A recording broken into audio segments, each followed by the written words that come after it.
Good morning, my Teaser King family, and good morning, Kevin. Welcome to the team, to the family. It's a big family here. This is a kind of a class, but feel free to sports. I like football, poker, uh, any sport, except for really soccer. I'm not that much into. And then obviously gold and silver, and then obviously football betting, and today we'll talk poker. So I'm a very good poker player, very good handicapper, professional, and then I'm an Austrian economist, not a Keynesian, an Austrian, which I bore Adam Smith. But welcome here. Please feel free to ask as you will.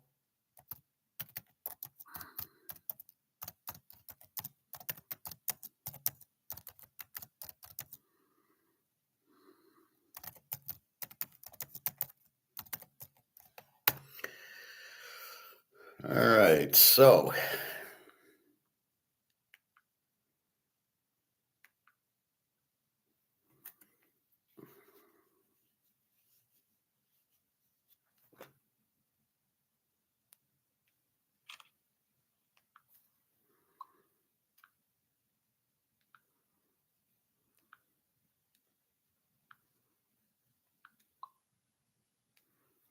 just 1 second.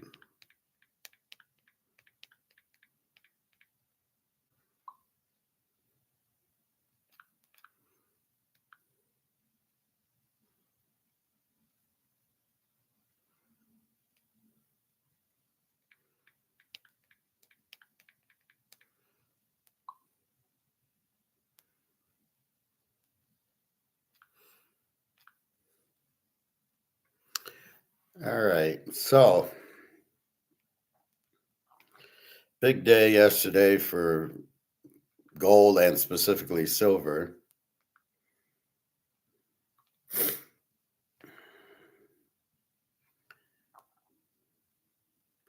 So as we see the run in gold, we didn't really we had our 10 o'clock drop. It's an automatic thing. I can't figure out why, but I'll try. Anyway, so we went from 5,000 to 5,100. So it was a big day. We broke 5,100 and closed at 5,100. We're looking at the market day, the 27th will be mark to market. We'll expect it to drop, but we're not sure. Silver, huge day, back to 84.59, up 693.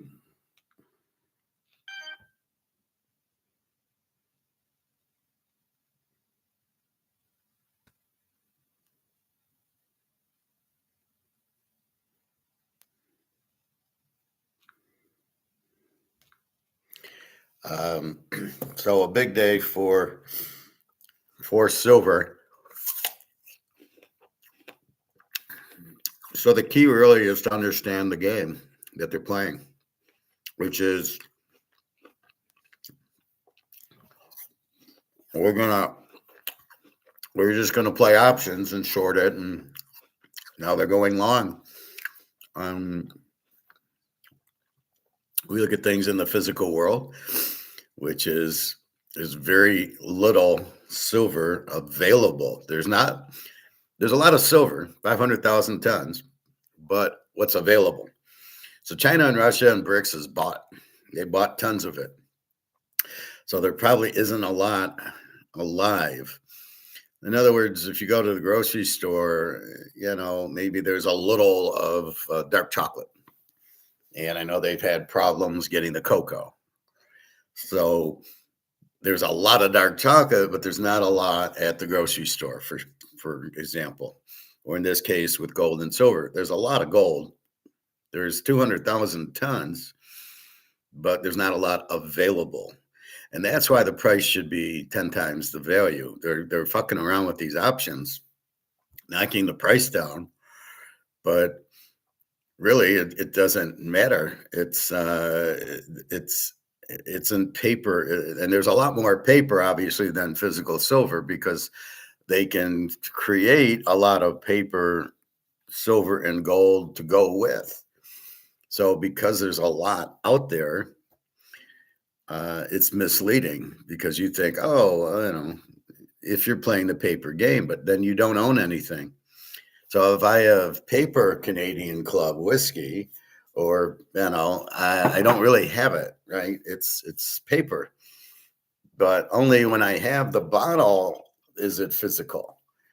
So if there's paper whiskey, what good is it? I can't drink it if I wanted to. So with that said, the gold and silver, we had a great day. I keep score.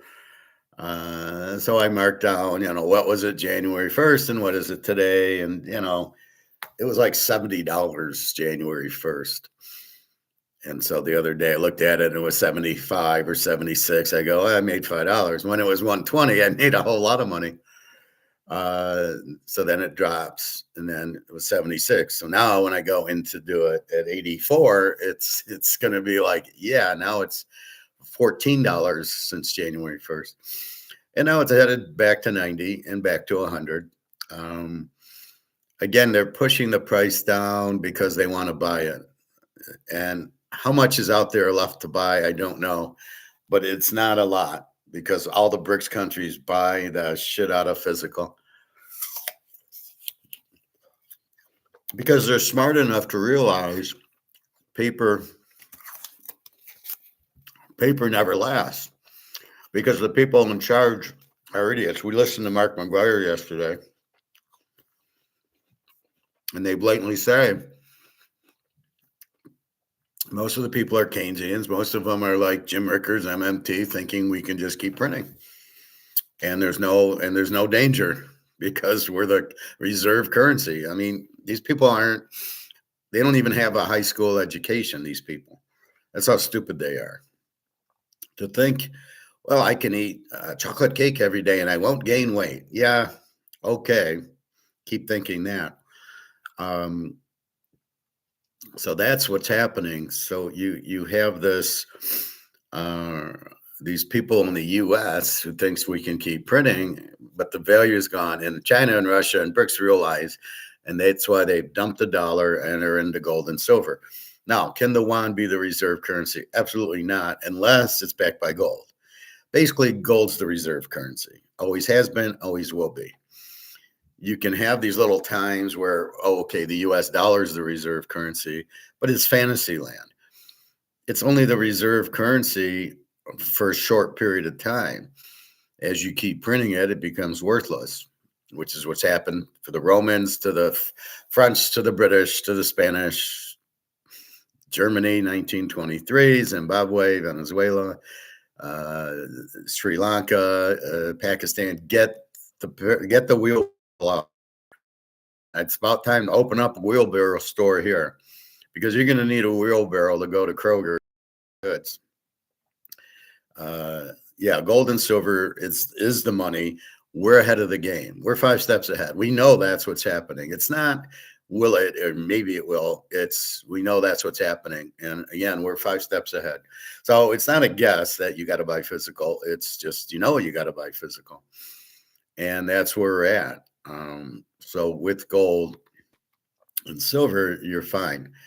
And that's what I am looking at. And so now we see gold 5,100.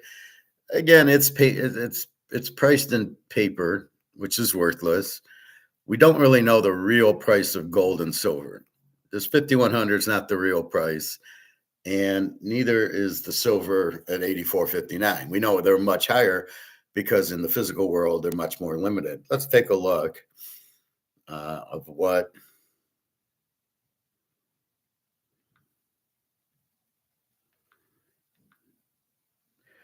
Let's take a look at our gold and silver. So China silver price today, and I will refresh this. All right, the Shanghai price is 80. This isn't even updated. This is it's closed for Chinese New Year, opens Monday. But so this isn't right. This was what it was last week. It was 86. So you can see it's about an $8 advance. If we look at gold, it'll probably give us the same. Yeah, it's 4,900. And again, it's not updated. So this is if I refresh, yeah, I don't get it. So this is, but we'll look at it Monday. But basically, it's a good $8 to $10 higher. And even that's still not the physical price. They're still using COMEX to kind of market at. We haven't really seen what it should be, which is much, much higher. So why is the physical higher? Because it's more limited, right? You have a lot of people wanting to buy it. In the paper market, they're buying it with options. In the physical world, when we go to the store or the banks buy the big bricks, that's physical. And right now, we're able to buy it at the COMEX price, which nothing makes sense. Okay, we should not be able to buy gold at the COMEX price because the COMEX price is diluted. It's paper. There's many more many more ounces in paper than in physical. So you're not anywhere near what the real price is. All I know is I was buying silver at $25 an ounce a few years ago, and I would do a dancing out the store, knowing I bought like $500 an ounce silver for $25 because I'm looking ahead. I know it's physical. I know it's limited. I know the demand's huge. I know the dollar's worthless. So all the key functions. Now, this is how you, as I call it, problem solving. When the problem is the dollar's worthless because you've printed it too much, how do you solve the problem? It's gold and silver. We're on the Titanic. The problem is we've hit an iceberg and the water's coming in. The solution is get to the lifeboats. In this case, the lifeboat is gold and silver. And every chance you get to sell dollars for gold and silver, you do it. And you can't lose. One thing I want to say is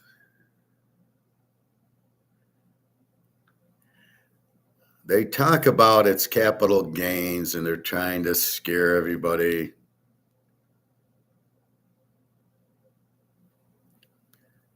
And I think I got it in another.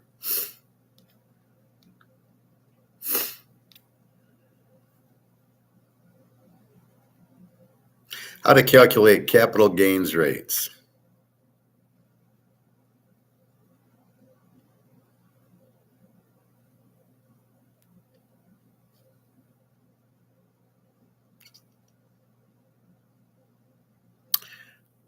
Now, here's what they're not telling you. They're misinforming you. They say capital gains are 28%. That's bullshit. Okay. If you have it less than a year, which everybody has it more than a year in my class, it's whatever your income tax rate is. Long-term capital gains. Up to 49,000 in your single, your rate's zero. So if you make 50,000 or you show 50,000 in income, you don't own anything on the capital gains. It's zero. Now, if it's up to 545,000, it's 15%. So you can make 500,000 single, 600,000 married filing jointly, and it's 15%, not 28%, 15%. And then if it's 540, above 540 is 20%. I don't know what they're talking about with 28%. So additional taxes and primary residence. So it's going to be, even if you cash in $20,000, 50,000, let's say 50,000 in gold, and it costs you 30,000. You made 20,000, and let's say you make 500,000, which is a lot of money. You only pay 15% of that. So 50,000 minus the 20, you made 30 times 0.15. You pay 4,500 in taxes. I don't even see a 28% rate here. If it's above 613 married, 545, you only pay 20%. So I don't know what this capital gains rate of 28% is, but when you see, you're going to calculate it. You're going to calculate it by and it's not what you sell it for, it's the net. So again, all right, I got 10 ounces. It's 5,100. I sell it for 51,000, but it costs me money. Let's say it cost me 3,000 a coin. That's 30,000. So I only capital gain 20,000. And then it's, let's say you make 500,000. So 20,000 times 15% is, I think, $3,000. 20 times 15. Maybe not even that. Maybe 3,000. And that's, so what's this scare? Everybody pays 28%. I am retired. I get Social Security. So I am not making, I'm not making 50,000. So therefore my rate is 0%. So I can put down, I made 50,000 in gold and I have no tax. So again, they're scaring everybody into this, pay the capital gains tax. I don't really see 28%. So this is 25, 26, key component and tax rates, US 2025, 2026. And here they are. So everybody's, oh my God, I got to pay 28%. Well, first of all, it's on the gain, not on the net. So in other words, if it goes to 10,000, you sell 5 ounces of 50,000, you don't own 28% of the 50,000. Depending on what you make, even if you made 500,000, it's 15% of the net. I assume you bought it maybe at the cheapest, 2,000.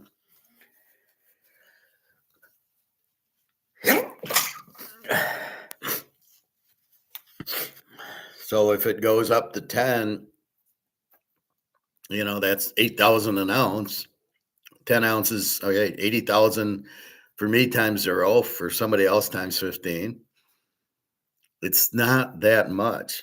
Now, again, if you don't get 1099, they try to scare you. Well, you should claim it on your taxes. Well, I'll be happy to claim it because I didn't make 50,000, so I'm going to owe 0. But somebody who's still working and making a good 300,000-400,000, it's only 15%. And of the net. So subtract what you paid for. The capital gain is the gain. Now, I am not telling you to sell 10, 15 ounces. You got to be crazy. This is not a stock. This is not to be really sold for profit. This is to be, I'm sending Johnny to school. I want to go on a vacation. I'm making money. I have some bill to pay. Okay, so I'll sell 1 ounce, get 5,000, 6,000, 8,000, whatever we're at, to help pay the bill. That's really what we're looking at. And that's the key to it. So we want to understand what this is. This is your retirement. I listened to retirement planning and they got you in stocks. And everybody, well, get into stocks. The companies make money. It's the best thing. It's the worst thing, really, because you're tracked. If JP Morgan wants to not give you your money, they have the authority to. The stocks go up. You do profit take stocks. But then you got to get the money, right? Just because the money's in your account, you got to transfer it in. When you're in gold, you don't have to worry about it. Nobody can take it. No bank can say, we're not giving it to you. So whatever it's at, it's at. That's why I recommend fully physical gold and silver, not ETFs. Then you don't have any gold. It's a Ponzi scheme. They say you have money, but you don't. I think they're more for pension funds and life insurance, stuff like that, where they want you in gold, but the problem is it's in dollars. And all these will go broke because the dollar is worthless. So your only out is to buy physical gold and silver. then you have it. You don't have to worry about it. You're buying it cheap. It's probably the only thing. If you bought Bitcoin, it is what it is. It's 60, 70 cents. So anyway, I will keep this on for a minute. So if you make less than 50,000 if you're single or 100,000 if you're married, there's zero rate on the long-term capital gains. If you make 545,000 or 613 married, it's only 15%, not 28.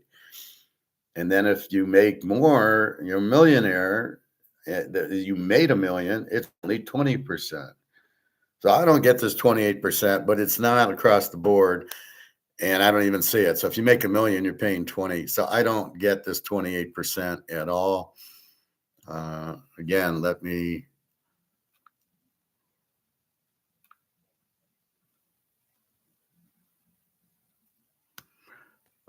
just leave this up so you can use it as reference. So there you go. That's your capital gain rate. Depending on your taxable income. So there you go. So if you don't make 50 grand, you have nothing to worry about. It's a zero. I guess they don't assume you do any capital gains. But then it's 500,000. I don't know how many people do that. That's 15%. So there you have it.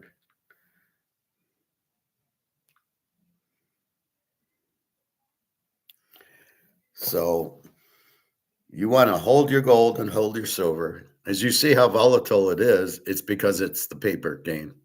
It's the options they're selling options to make a lot of money. Then they're buying options to make the price go up. The price is not free market, as we know, but it's headed that way thanks to BRICS. We know in a free market, our gold and silver, our physical is worth 10 times what it's worth in the paper market because they push the price down. They have a lot more paper ounces than physical ounces. So keep that under your mind. So when you buy it, it's times 10. So you're buying $84 silver now. Boom. It's worth $840 at least. I just assume it's 1,000. And I'm doing it on gut instinct. I'm not taking a formula saying this is how much money we have because we can't. And again, this is as it's priced today. Egon does have a point that, well, who knows the value of the dollar? They keep printing it. And he's right. The real value of physical gold and silver is much higher. That's where I get like 20, 25,000 for gold. That's the physical price of the gold. And the silver, 1,000, 2,000, that's the real physical price of the silver on gut instinct. We don't really know. We don't have an exact price because it's not free market. In other words, you go to the grocery store and there's steaks at $20 a pound. You either buy it or you don't. And if you don't buy it, the price is too high. They got to lower it. If you do buy it, they might raise the price. But it's based on sales, right? So they make M&Ms, they make Oreo cookies $6, and nobody's going to pay $6 for the little box with the 3 rolls in it, right? So they have to either lower the price or put it on sale, which they usually do. For whatever reason, they can't sell any of it, so they want to rotate their shelves. So they make it buy one get one free, or buy one get the second half off, or Coca-Cola buy 2 for $5, which is what they do. Or you see these sales because nobody's buying these higher prices. So when people think, well, the prices are really going to go up, no, that's based on the market. Since we're dealing with the free market at the grocery store, if us do not want to buy, they have to lower their price. So they can't just mark Coke $25 for a 2-liter. If nobody buys it, that price is too high. They can't do it. This is what a lot of people do. Economics, free market, Adam Smith, they miss the point. They think, well, the inflation is higher prices, which they're wrong. Inflation's the money losing its value, and the prices only can go what the market will bear. If the market won't allow it, they won't do it. So anyway, yesterday I showed a lot of Mark McGuire. Alligator was on, Alistair McLeod. He still doesn't get inflation. He still doesn't get the price of gold. He thinks it's the dollar going down. And I would ask him, well, when gold goes down, does the dollar go up? And the dollar can't go up because it's inflated so badly, it has no value. So it's not like, oh, now the dollar has value. How could it possibly have value? So the dollar's worthless. It's worth zero. And therefore, it is gold going up based on demand. When BRICS buys tons, and when China buys 80,000 tons of gold, that affects the price as any asset would. If there's a lot of demand for it and the supply is X, and you can't make more supply of gold, then the price goes up. So I don't know what it's such a hard concept for Alistair to understand there. The thing he misunderstands is he says it has the same value, which is false. And then what he's confused about is an ounce of silver is still an ounce of silver, or an ounce of gold still an ounce. Not like tuna fish, where a 6-ounce can is now a 4-ounce can. So an ounce of gold cost you $35 in 1971, now costs you 5,100. That it's still an ounce. That's as far as he gets. He doesn't get part two. How are we coming up with the 5,100? That's based on the demand of BRICS. And that's what these guys don't get. And then everybody's guessing where it's headed to is really based on getting rid of COMEX and these options and getting to a free market where the demand is much stronger than the supply. And so that, to me, is at least $10,000 for gold based on a free market. And then you will not have these variances like silver going from 120 to 70. You'll never see that in physical. Do you see Coca-Cola? It's $3. It's $3. It's $3. It's $3. It doesn't go 3.50, $1, $4, $1.50. You see it at $3 because that's the free market working. So in the free market, you would never have the price drop in gold and silver at this point because nobody's going to sell it. And it'll be bought right away if you have people stupid enough to sell it. Now, yes, I get you. You have bills to pay or a trip to go on, and you need money, which you really don't want. But since they're still accepting this crap, if I have a bill that needs money, I will sell a little bit of gold to get it. But really, I'm not looking to sell any gold or silver at these cheap prices. I consider 5,100 very cheap, and I consider $84 silver extremely cheap. I mean, it's ridiculous, $84. Silver should be at least $500 on its way to 1,000, and the same with gold. 5,100 is a joke. It should be over 10,000 on its way to 25,000. When the dollar collapses, not if the dollar collapses, when the dollar collapses. We keep printing it. We keep printing it every month. We're trying to crash the dollars and then use that to pay the debt. Well, it's not going to work. Nobody's going to take the money. You can't just print it to zero. So let's go back to Germany. World War I came and they had to pay all these people off. Why? I have no idea. Because they didn't lose. Nobody won the war. It was just a draw. And Germany had to pay all these countries, and so they printed their money as the U.S. is doing. And then you needed a wheelbarrow. The Reichsmark basically went out, and it was worthless. Now, they were probably trying to pay these countries in the worthless Reichsmark.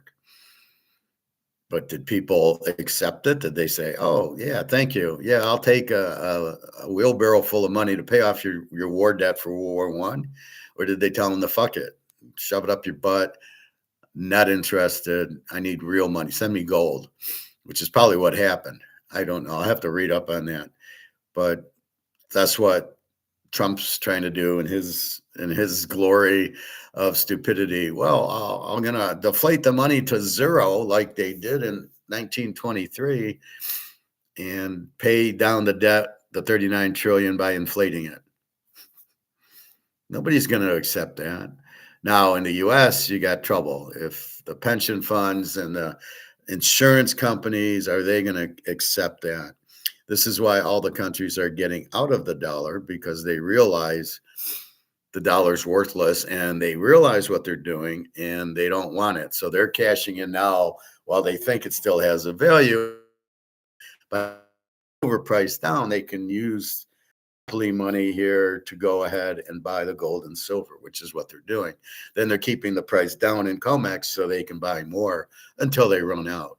And we're very close to them running out. There's maybe 5,000 tons left, which is nothing.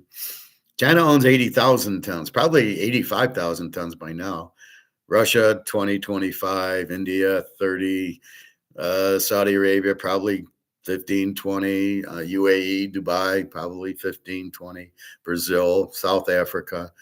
So all these countries have a lot. It's not the central bank in the 2000 Jim Rickards says.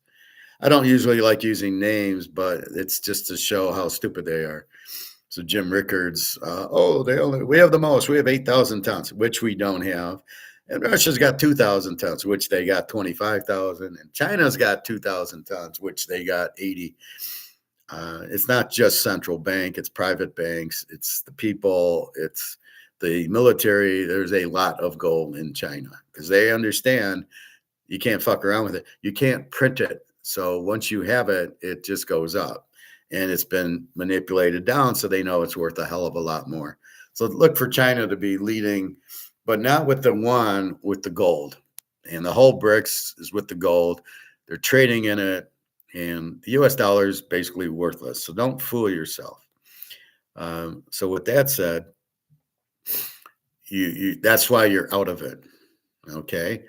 And it's just going to go higher and higher. Now we see a day like here where silver's back to 84, gold's 5,100, and it's still very cheap. Now, Mark McGuire and Alistair yesterday were saying, why is it staying so low? Why is not gold and silver higher? And it's because these investors or these, I don't know what you call them, speculators, are looking at a 50-day or 100-day moving average like they think it's a stock, but it's not a stock. It's gold and silver. It's money. So when they see it go up, they go, oh, we got to short it because it's over its 50-day moving average. Or, yeah, that's not Apple and Amazon. And you can't look at it like that. It's going up because the dollar is worthless. That's why it's going up. Everybody realizes the dollar has no value and you got to get out of it into gold and silver. That's why it's going up, but nobody will say that except for me. So they get into, well, I don't know, Joe, Charlie, why do you think? Well, I really don't know. It's unusual for it to go against the stock market and this and that. Stock market's crashing, so get your money out of that. People just don't get it. The water is coming into Titanic. It's going to sink. Get the fuck on the lifeboat. Well, no. It can't sink. It's unsinkable. And until they see the boat like 90% in the water, then they react. We are 5 steps ahead of everything. We react. In 2021, we reacted and said, you got to buy gold and silver. They're printing the money to death. Biden signed a $7 trillion spending bill. And I said, right there, up, that's it. We're all done. And I, in that time, started to get gold and silver. I looked around, I problem solved it, and I can't go into the euro, I can't go into the British pound. Nothing is different. They're all worthless. So what you have now is a very strange phenomenon that every country has dollars not backed by gold, and they're all worthless, and they all have central banks, which just print money and print money. So the whole system is screwed up. And no countries, all the countries are going to collapse. I don't know if this was done on purpose. It seems like it does, but all the gold and silver, everybody in gold and silver are going to be the big winners, and all the people in dollars are going to be the big losers. So anyway, that's your economic lesson today. Because it's not free market and it's priced by options, it's all fucked. So the prices aren't anywhere close to reality. But if you understand that, that's why we buy and hold, and we don't sell unless, like I said, all right, I need some money.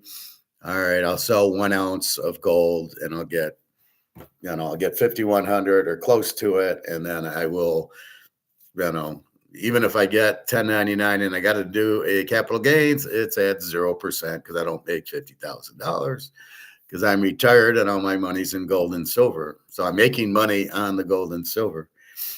So it's a beautiful thing, gold and silver. And they don't want you in it because they want you in stocks because the banks run the country and the banks want you in stocks. All right. I had to speak my piece there. Very, very excited that the gold and silver moved yesterday. We crossed over 5,100. And, the reason is because if I need to sell something, I'm going to get the COMEX price. That's why I don't want to sell anything. But if I do have to, I'd rather have a $5,100 gold price than a $4,800 gold price. And the same with silver. I'd rather get $84 for my silver than $72 for it. Not that I'm looking to sell, but if I have to. Anyway, that's what's going on. All right. Poker, been watching. There's the cash game poker that they used to have with Doyle Brunson and Daniel Negreanu and Johnny Chan. And seeing it played at that level, you start understanding a little bit more of how they play it. It's very similar to the way I play it. Now, I used to watch it when it was on years ago. I think it was early 2000s. And so they do a lot of protection, which is what I do, which is what I say to do. So if they got a pair of aces and they're worried that you're on a draw, they'll go all in. Now, as I was talking about in the tournament games, they go all in pre-flop and it's all luck. I got ace king, I'm going all in and hope I get an ace or a king and you call me with a pair of tens because the pair is hard to get. But this is different. This is, I see my cards. I got aces and I see the flop. I make a small bet. Somebody raises me on a draw or something, and then I go all in. So when the superstars play, they're going all in to protect their hand. I got aces, and I don't want you drawing to me. And that's the protection. And that's what you should do because aces are nothing after all five cards are out. Somebody's going to hit two pair, straights and flushes happen probably on the river. Maybe you get it on the turn once in a while on the flop, but very rarely. And so you're protecting. So you say, I'll go all in. I'll put in 100 grand to protect my hand because I'm in the lead. I got aces. You got to call me, and then you got to catch. And then you're going to see 100,000 to try to catch a straight or a flush. But it's because I'm in the lead, I'm protecting. And that's their method to their madness. Now, you see some bluffs. But when you're at that level, the reason the bluff works, let's say you have a pair of jacks and an ace hits. I don't got nothing. I got 2-3 of offsuit. And you got jacks. You got me killed. But an ace flops.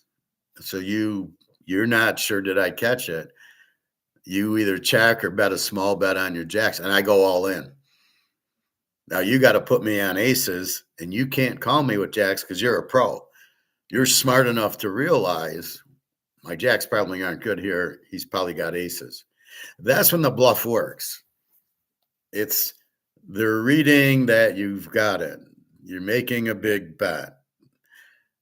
They play to win. They don't want to get caught. It's not a tournament.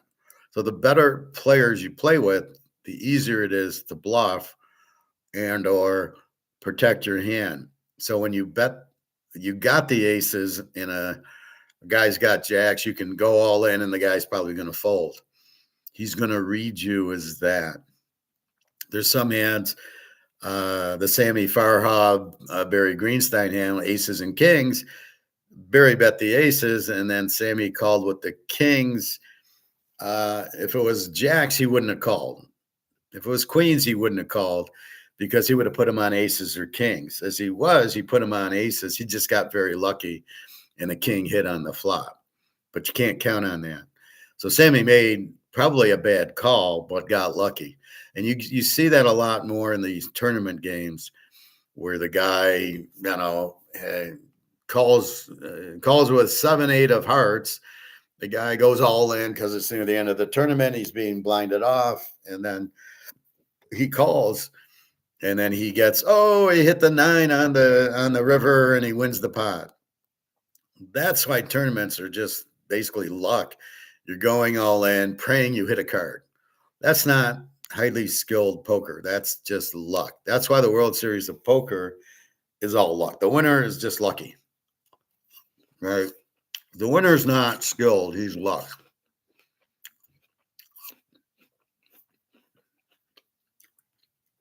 Because he's getting blinded out, he makes the call. But that's really not a good call. He's only in because he's the short stack or he's being blinded out. The big stack's not calling, right? So you have your Phil Ivey with ace king and Darvin Moon with ace queen. Darvin Moon goes all in, never should have. That was a bad play. That was a stupid play. Phil Ivey, you got to respect, is going to have a good, unless you just thought he was fucking around with Jack 7. If you can read that, which you can't. So basically, you have your Darvin's in with ace queen and gets lucky and hits the queen. He never should have won that. Theoretically, with statistics, he wouldn't have won it. But if you play statistics. Now, that's going to lead me to streaks. I dearly respect streaks. Baccarat, blackjack, craps, poker, God knows, in football. I don't like to fuck with the streak. If red's hitting on roulette, I'm going to play red. I'm not going to play black. Black's due. No, it's not due. It's due when it hits. Then it's due. And so you have that. You play the streak. Now, why do I mention streaks for poker? Well, I'm watching, high stakes poker, and there's Daniel Negreanu, and he gets on a cold streak. He flops a straight and loses to a flush. Sammy Farha catches a flush on the turn. Even Sammy said, let's run it twice, and Daniel said no. And Daniel should have said yes, because he probably would have won it, but he says no, and then, he didn't. And the same thing with Barry Greenstein with the aces, kings. Sammy says, let's run it twice. And he says no, because he's in the lead. Had he said yes, he wouldn't have lost anything. So it's a risk thing. But Daniel's losing 4, 5, 6 hands in a row. And some of these guys are losing a bunch of hands. They're getting burned. They're getting second pair. What I would suggest, if I start losing, even though I get good cards, just folding. I'm on a bad streak, and you must respect the streaks. We look at streaks in football. Denver, Houston, they're winning a lot of games. They're very strong in a teaser. Let's keep betting them. You definitely have to believe in streaks. Betting football, if I get hot, I just keep it rolling. When I'm cold, I reduce my bet. That's just normal.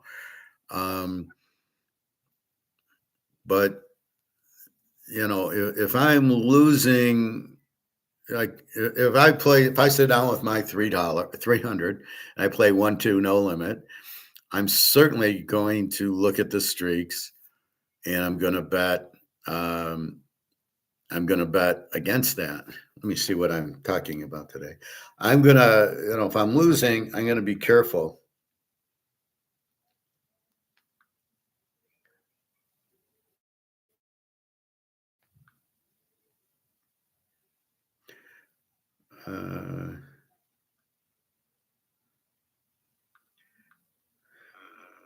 Gold and silver moving again on the board. We talked poker analysis, cash games. We got football betting, war last resort. Poker analysis. Okay. I just want to make sure I talk about the title. So we've talked gold and silver moving, poker analysis. We're talking now. So when you're on a streak,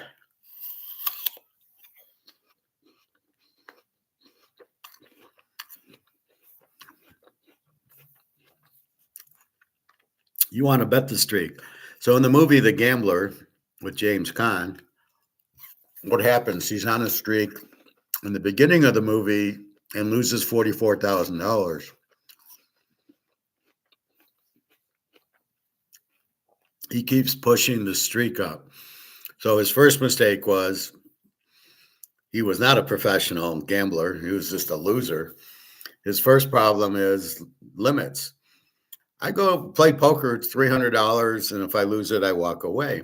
I don't keep playing because if I can't win with $300 in a $2 or $3 game, it's just not my, I can get aces and kings and lose. It's just not my day. I'll leave. So I'm looking for opportunities to win. So I would never lose 44,000.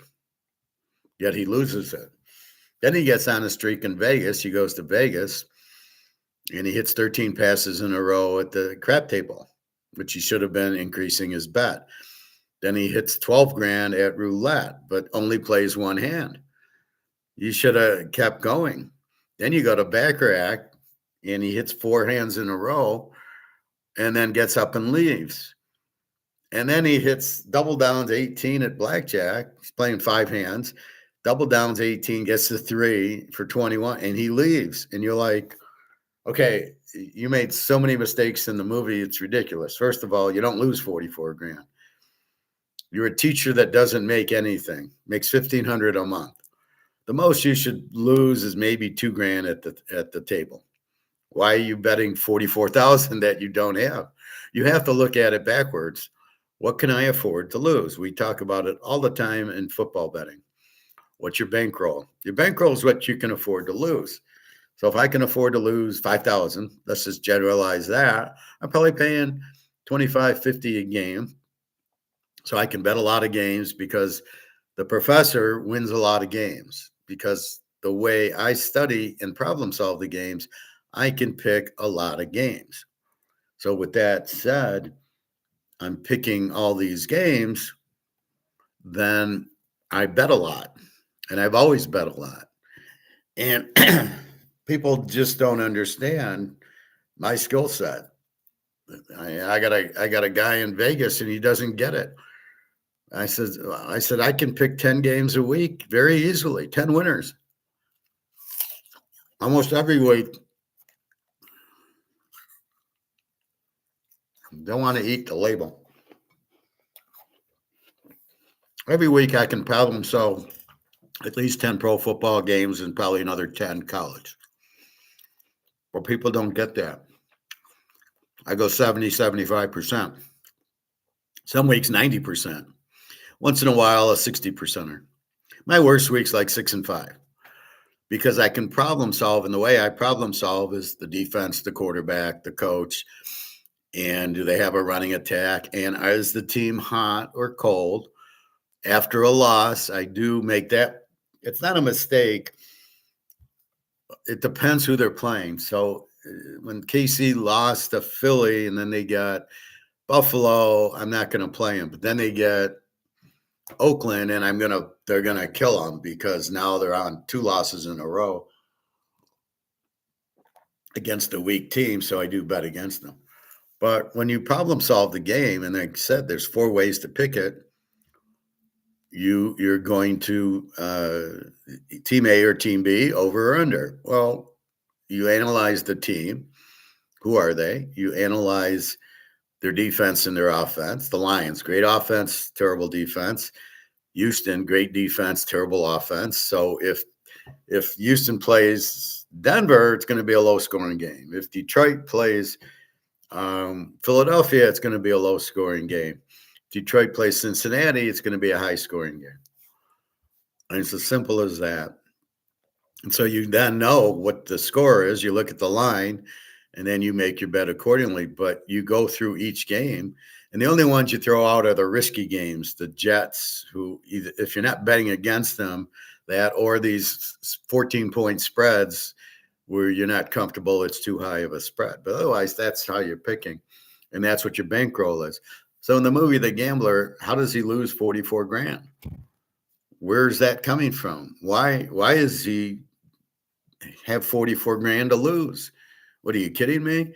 He should never bet that much, right? What's his limit? What's his bankroll? 5 grand? After 5 grand, get up and leave. Come back the next day. Then, so he loses all this, and he was playing everything, roulette, blackjack, whatever. But then when he's winning and is on the hot streak in Vegas, he quits. He should have won 10 times the amount of money. He should never have left the crap table. Then he's at roulette and you hit $12,000. Where are you going? Well, play another one. Keep playing. Play a few more hands. And then when you get to backrack and you hit 4 in a row and you're hitting 8s all the time, 9's a natural, 8's a natural. You're hitting 8s. Where are you going? Where are you leaving? And then you double down and get hit 18 and get a 3 for 21 in black. Where are you going? That's the difference. Play your streak. Because when you had the bad streak, you lost 44 grand. When he had the good streak, I think he ended up winning about 50 grand there. But he could have won 100 if he would have kept going. So why are you stopping? So that's the thing with streaks. The averages are 50-50, but the streaks hit. And I know, like I said, in football, I'll get hot and go 10-0, 10-0, 10-1, 10-0. Out of 5 weeks, I'll be like 40-1. And people don't believe me. And I'm like, well, look at my history. So that's what you're at, is you get hot. You figure it, but sometimes the game doesn't go the way it's figured. There's turnovers, there's an injury. That's why I say, well, I lost because the quarterback got injured. Or I lost because the quarterback threw 5 interceptions. And so that's why I lose that game, right? Otherwise, I've got it figured out down to a science, and I boom, boom, boom, and they win. And, 10-0, 10-1, 10-0. And people don't understand. I'm using more gut instinct and more reasoning and theory than people who are using formulas. You can't use a formula. It doesn't work, especially when you got all these new coaches and new quarterbacks. How do you use a formula on Cam Ward? How do you use a formula on Caleb with the new coach? And that's the problem. That's why I downgrade Jared Goff, because he chokes. All of a sudden, there's 5 interceptions against Philly, against Houston, against Washington. Can't beat Minnesota with a backup, the third-string quarterback. A good Mahomes would have beat Minnesota. He wouldn't sit there. He'd see the blitz and get rid of it. And Goff is not capable. He got sacked like 8 times in the game. I don't know how many interceptions he threw, but you lost to Brosmer. Are you insane? And that is the point. That's why I don't like golf. The easy game against many, you have to win to make the playoffs. And then the easy game against Pittsburgh, you don't show up and you don't look good and you get beat and the defense can't play. So you see the weakness is the defense. And so one of my rules is never bet against the weak defensive team. You can bet over, but you can't bet the game on it, because you're not going to win the game with a weak defense. They're not going to be able to stop the other team starts running it down your throat. Even though you're a good offense, it doesn't matter.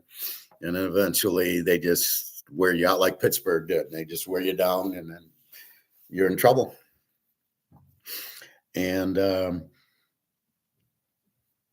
that's the big problem, right? So you get your theories of why. Now you do obey streaks, especially when you're gambling, right? You're playing blackjack, you've won 5 in a row. You don't get up and leave. You keep going till you start losing. Football, Seattle might win 5, 6 in a row. You keep betting them.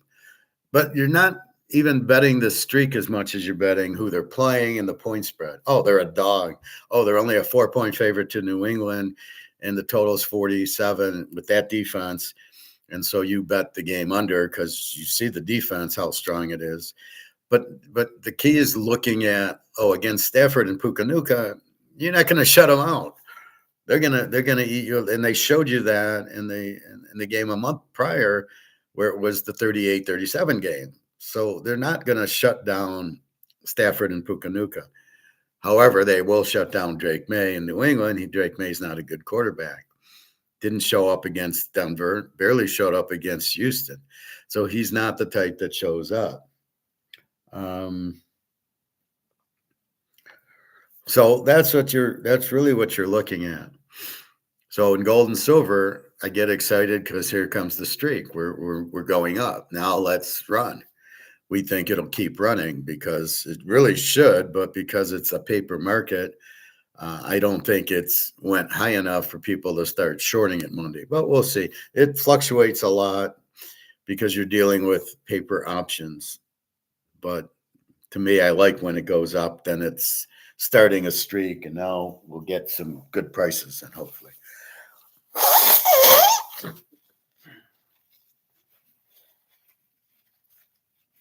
So gambling's about a streak, poker's about a streak, good or bad. So when you're running well and you're hitting and you hit the diamond for the flush and you hit the straight, then you want to play more.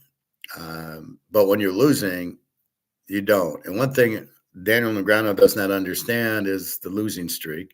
The other thing he doesn't understand, he says, well, I got a call. Yeah, I got jacks, I got a call. You don't have to call. You're playing to win. And if somebody makes a big bet on you and you don't know if they have aces, but you're losing, you got to fold. No, I got to see it. I got jacks. And that's the problem. I fold aces. When I get checked raised by regular guys, I know I'm beat. I fold it. I'm playing to win. I'm not playing, well, I have to see it. I have aces. I know I'm beat. I'm beat based on the betting. I don't have to, well, I got to fold aces. And I've done that before. I slow played aces in a really violent table where it was betting through the roof. So I get aces and I was first to call. So I checked, hoping that it goes around, you get some raises, and then I'll go all in. That was the strategy. And everybody checks. And then flop comes 229 or something. And I'm like, I know I lost because everybody's in. And I know somebody's got a two, and somebody starts betting with the twos out. And I have to fold aces. And then the frustrating part was the next card was an ace, and I would have won. But I can't see it. I know the guy's got trip twos, and the odds of me getting the third ace are very slim, although they did come. But you want to play your streaks. When it's running well, then you do it. When it's running poorly, you be careful and you get out of the way. And that's key to understanding streaks. Just like football, if you're hot and you're hitting the games, you keep going. I'm hot. It just seems to go that way. And then when you're cold, you just take a week off, or just slow your bets down and go. I'll lower my bets when I'm cold. And I'm cold, like I said, because the quarterback got hurt. You lost. I mean, I love when I get guys who buy from me and then they go, well, you lost. Well, yeah, the quarterback got hurt. Like, there's injuries. That's why we lost.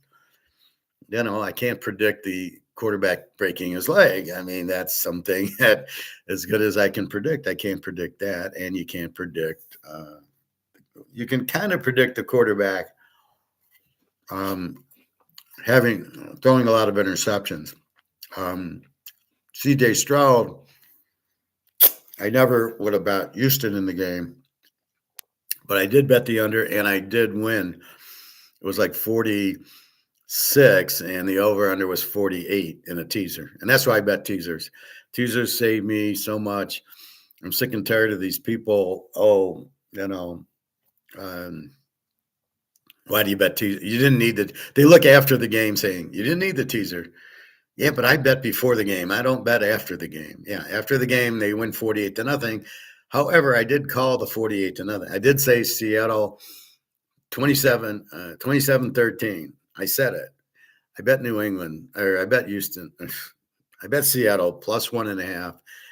The stupidest thing. Oh, you can't go with the teaser. You can't go over 0. I'm so sick of hearing that. Why not? There was 5 games in the playoffs. I went over 0 to 1 or 2, and I won all of them. So wait, what's wrong with that? So you're making an assumption, and you're clueless of what your assumption is. Um, so again, you bet the streaks, and then when you're on a hot streak, you increase your bets. And that's what I learned at blackjack. You start with $5, but you start winning. You get on a hot streak, you increase 15, 20, $25 a hand, $35 a hand as the streak unfolds. And that's where you go with it. That's how I learned. My uncle from Toronto was in, and I don't know what I'm doing. I'm playing $2 blackjack at the maximum, and I'm not winning anything, and I'm catching a lot of hands because I'm not raising my bet. So he taught me it's 1 unit, it's 2 units, it's 3 units, it's 5. As you win, as you lose, you go back to 1 unit. And I won like 15, and I was like $150 a hand, starting with 5. And I'm tipping the dealer and making sure she's on my side, because if she can control the deck, we want her to throw me blackjack and she wins too. So it's very critical that they know what they're doing. And that's how I learned. But it's the streak. You don't mess with the streak. That's why you can win in roulette. Just figure out the color. You win in baccarat. Who's playing it? So in football, yes, and in poker, you're winning. You're winning. You're winning. I've been at tables where the guy won 5, 6, 7 hands in a row. It didn't matter. You could have aces go against him. He's going to pull or the straight or the flush, and you just have to be careful. When you're on a streak, you play it. So that's the whole problem with the gambling, with the Gambler movie with James Caan. He hits $12,000 at roulette, and he doesn't play again. And then he hits 4 hands in a row at backrack, and he leaves. And you're like, where are you going? That's what you want. You want to bet it. That's how you lost 44,000, getting on a bad streak. So be very careful and considerate of streaks. That's what you're looking for when you're gambling, or really anything else, and you just keep going with it. So that's what you do with streaks. So football betting, it's the same thing. When you start getting on a streak and the quarterback doesn't get injured, doesn't throw interceptions, and they win and they win and they win, then you keep increasing your bet. So it's important on a streak to increase your bet. And it's important when you're losing to decrease your bet, because you can actually go 35% and win because you're losing 1 unit, 1 unit, 1 unit, and then you start winning and you're 3 units, 5 units, and you might lose 3 and win 2, but you won because you increased your bet. So be careful with that. What other poker analysis can I give you? I think the biggest thing in poker is to ask why you're being called, or to watch the bet. Now they had Doyle Brunson on, and he doesn't fool around. He makes these big bets. Pretty much, he's got a good hand. He flopped a set. He flopped 2 pair. He bets 50,000. He's trying to take the pot down, and if you're stupid enough to call him, you're going to lose. That's why he's so good, is he makes big bets. He doesn't like slow play. Now, it depends who you've got to. There's a I can't think of the word. There's a something in there. What is it? There's an asterisk. It's who you're playing against. If he's playing against Johnny Chan, he's going to be a little more careful. If he's playing against me, he's just going to fire a lot of money thinking I can't call because I'm a kid and I don't have $100,000 at the table. Although I'd play with gold.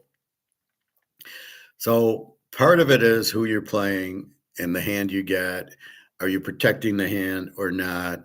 Can I bluff the guy or not? And so that's what you're reading. Oh, he folds if I bluff. So I'm just going to make a big bet and fold, and he'll fold. So I can, if the goal is to win, I can win because he's going to fold. If he does, if I make a big bet and he calls me, fine.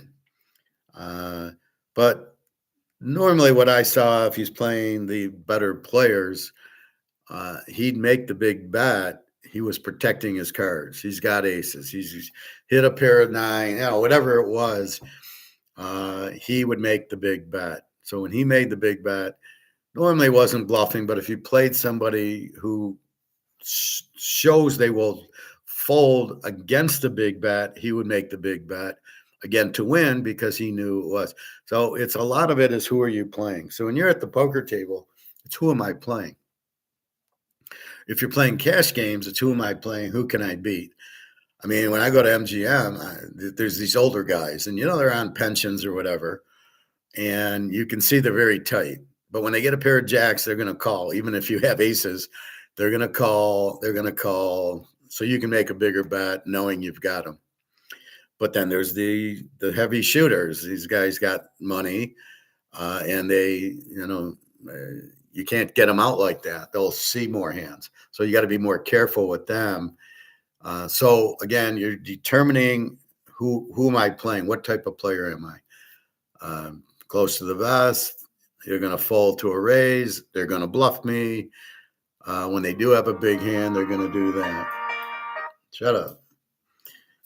Scams on a. It's funny. I'm noticing I'll get a call and I won't say anything. So when you get a call, you don't answer. If it's from a number you don't know. If it's from mom or dad or your brother, yes, you answer it. But when it's just the number and you don't know who it is, you don't say anything. That's the AI scam. And when you get that, if you answer, then you're going to get all these scam calls because they're going to know you're there. They're going to know it's a live number. So what they're doing is saying, is this number live or not? And if it is, we're going to tell all our little scam buddies to call you. And if you don't say a word, then they won't. They'll think the line's dead. So don't say hello into a call from somebody you don't know. Now, my phone will say potential spam, or like this call was not. But in the middle of class, I'm not answering it. Anyway, so when you're playing poker, it's who, it's like anything. Football, poker, women, problem solve. What do they want? What are they after? So you got to be careful with it. Are they after your money? Are they after, women want to be protected. Let's not kid ourselves. That's the number one goal of women. And the prettier they are, the richer man they want because they want to be protected. And they want to have a nice, easy lifestyle because that's how women are.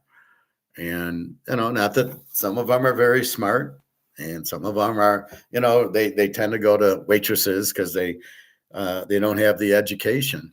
A lot of women who are pretty didn't go to college. They don't have the education, so they're going to be waitresses. They had a boyfriend who took care of them, and then the boyfriend moved on because he figured out the girl is just after my money. And we don't like being used, right? So that's the big problem with it is women. But the women like that don't know what to do because they're not. One of my friends, she wanted money, and I said, I don't have it. My money's in gold. I don't have a lot of this. It's all been Rumpelstiltskin into this. Well, I can't send you this on PayPal, right? I can't send you this, but I don't have that much of this, and I don't want to start selling this because it's not high. It's $84. It's going to 500. Maybe at 500 I start selling it, but not at 84. Well, I need this. Well, I don't have that much, so I don't have that much to sell you. However, we have this, so just relax. And so one of my friends needed money, and I said, I don't have it. I can't give it to you. And she's mad at me now, and I'm like, okay, that's fine, but now I understand who you are. You're not understanding me. You're not looking long term that our money's in, and this is going to go up, and then we'll be fine. You're not looking at that. You're not understanding that, and so therefore, you're looking at the wrong piece, and now I'm seeing you for who you really are, and go fuck off, because that's not what I'm looking for. I'm looking for an intelligent girl, yes, pretty, but intelligent, who works with me, is on my side, and understanding, oh, wow, yeah, we have gold and silver, and just be patient. It's going to be worth a lot. Instead, no, no, no. Oh, if you don't help me, then fine, go fuck off. This is why you have multiple girlfriends, right? No, and it wasn't Daria, so that was fine. But that's what you that's what you look at. Actually, it's Daria's birthday in a few days. I just sent her a birthday present, which is why you can't help the other girl, because you're giving Daria a birthday present, so I don't have more money to give out.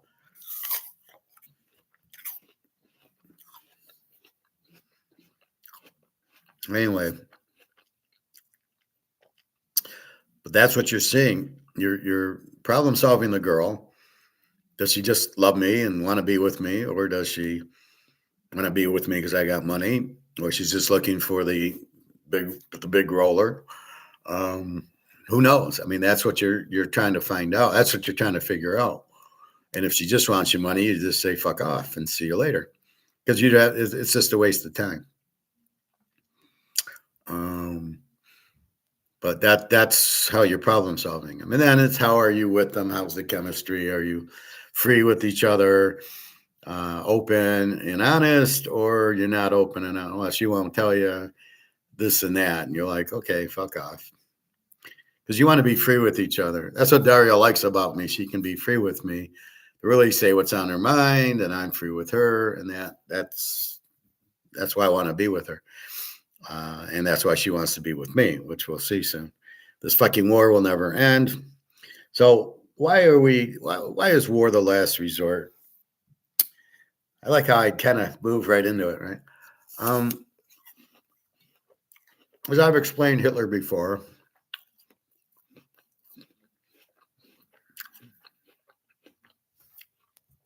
let's go back to the Civil War. We can probably go back to any war. Any war is about the country's broke, needing money. The French with Napoleon, they were broke. They went into Russia to get their oil. Russia doesn't like you getting their oil. That's always the problem, right? World War One, they were broke. World War Two, Hitler was broke. World War Two is a good example where Hitler just went into the countries, went to their central banks, stole the gold and silver and oil. That's why he went into Russia, was for their oil and gold and silver. That's why he went into Czechoslovakia, Poland, and all those. The Blitzkrieg was about going to the bank, get the central bank, pulling the gold out. That's what that was. They weren't really trying to conquer. They had all of Europe, so I don't know, why did they go to Russia? Well, none of those countries had oil. The oil's in North Africa, Egypt and everything, and Iran, Iraq. The oil is in Russia. As you can see, there's no oil in China, and there's Venezuela. They weren't. Maybe they were trying to get to there. They were in Argentina. The Nazis ended up going there. So the war is because you're broke. It's the last hope. Well, we're broke because our idiot financial people printed the money to zero, which is what happened in Germany. They had the Reichsmark. They printed it to get out of World, because they owed World War I debts until that broke. And then they went to the Deutschmark, but it wasn't backed by anything. So they were broke. And in 1932, 33, here comes war, and they're broke. And then they go, well, the only way we can get out of it is to go steal the gold and silver in the central banks of these other countries. That's why a lot of the gold ended up in the Federal Reserve in New York, was because they held it there for safekeeping. By the way, the Germans were ready to attack New York to get the gold out of the central bank. They were there. They were right out. They were on the coast. They were ready to attack to steal the gold. So now you go up to today. Why are we at war? Because we're broke. So the broke country goes to war to try to steal the gold and silver and oil from the other countries. And that's what we're doing now. Why are we in Iran? They got oil. Why did we go to Venezuela? They have oil, but it's not usable. And it's a big fucking country and we can't take it. We do not have an army. So we have jets and we have boats. We do not have an army. We do not have missiles. We do not have tanks. We gave it all to the Ukraine. Why? I don't know. But it's the stupidest war I've ever seen between Ukraine and the Russia. There's no purpose for it. There's no reason. Oh, to keep Ukraine out of NATO. No, I mean that maybe a little bit, but like why is it now? There's no reason for this war except for the US and England trying to invade Russia, which they can't do. Russia's got the military. They've got the army, they got the tanks, they have factories and they build tanks and planes and everything else. So that's what's happening. But Ukraine, what are they in the war for? Zelensky gets rich. So the US says, we'll pay you all this money and you guys fight the Russians. And he doesn't care. They've lost 2 million people. But why is the US there? Because they have natural resources, minerals, gold and silver and oil in the Ukraine. So that's why the US is there to take it. And Russia says, no, you can't have it. It's ours. And Russia's got the bigger army and it's in Russian territory. So very hard for us to move planes and tanks and all these things. So we send missiles and rockets. They just knock it down. The war's been over for a long time, but we keep fighting it. And Putin's not after Europe. He's just trying to take his Russian cities back, like Odessa and Kharkov and Crimea, Donetsk. He just wanted his countries back. It'd be like if somebody took Texas and California from us, we want to get it back. So the U.S., without sending any men and just sending the equipment, now has no equipment. So if we go to war with Iran, we'll lose because we have no equipment. We have some jets and some ships, and they'll fire maybe, and Iran will just fire back, and they're supported by China and Russia, and because of the oil, and that's it. Russia deals with Iran all the time. China buys oil from Saudi Arabia using the BRICS gold-backed currency. So they pay China with gold, and Russia and Iran deal, and Saudi Arabia sells their oil, and that's all it is. And the U.S. is a bunch of idiots running around. But why are we doing it? As Hitler did it. We're broke and we need it. And this is where it comes back to, you must understand we're broke. We have a $39 trillion debt.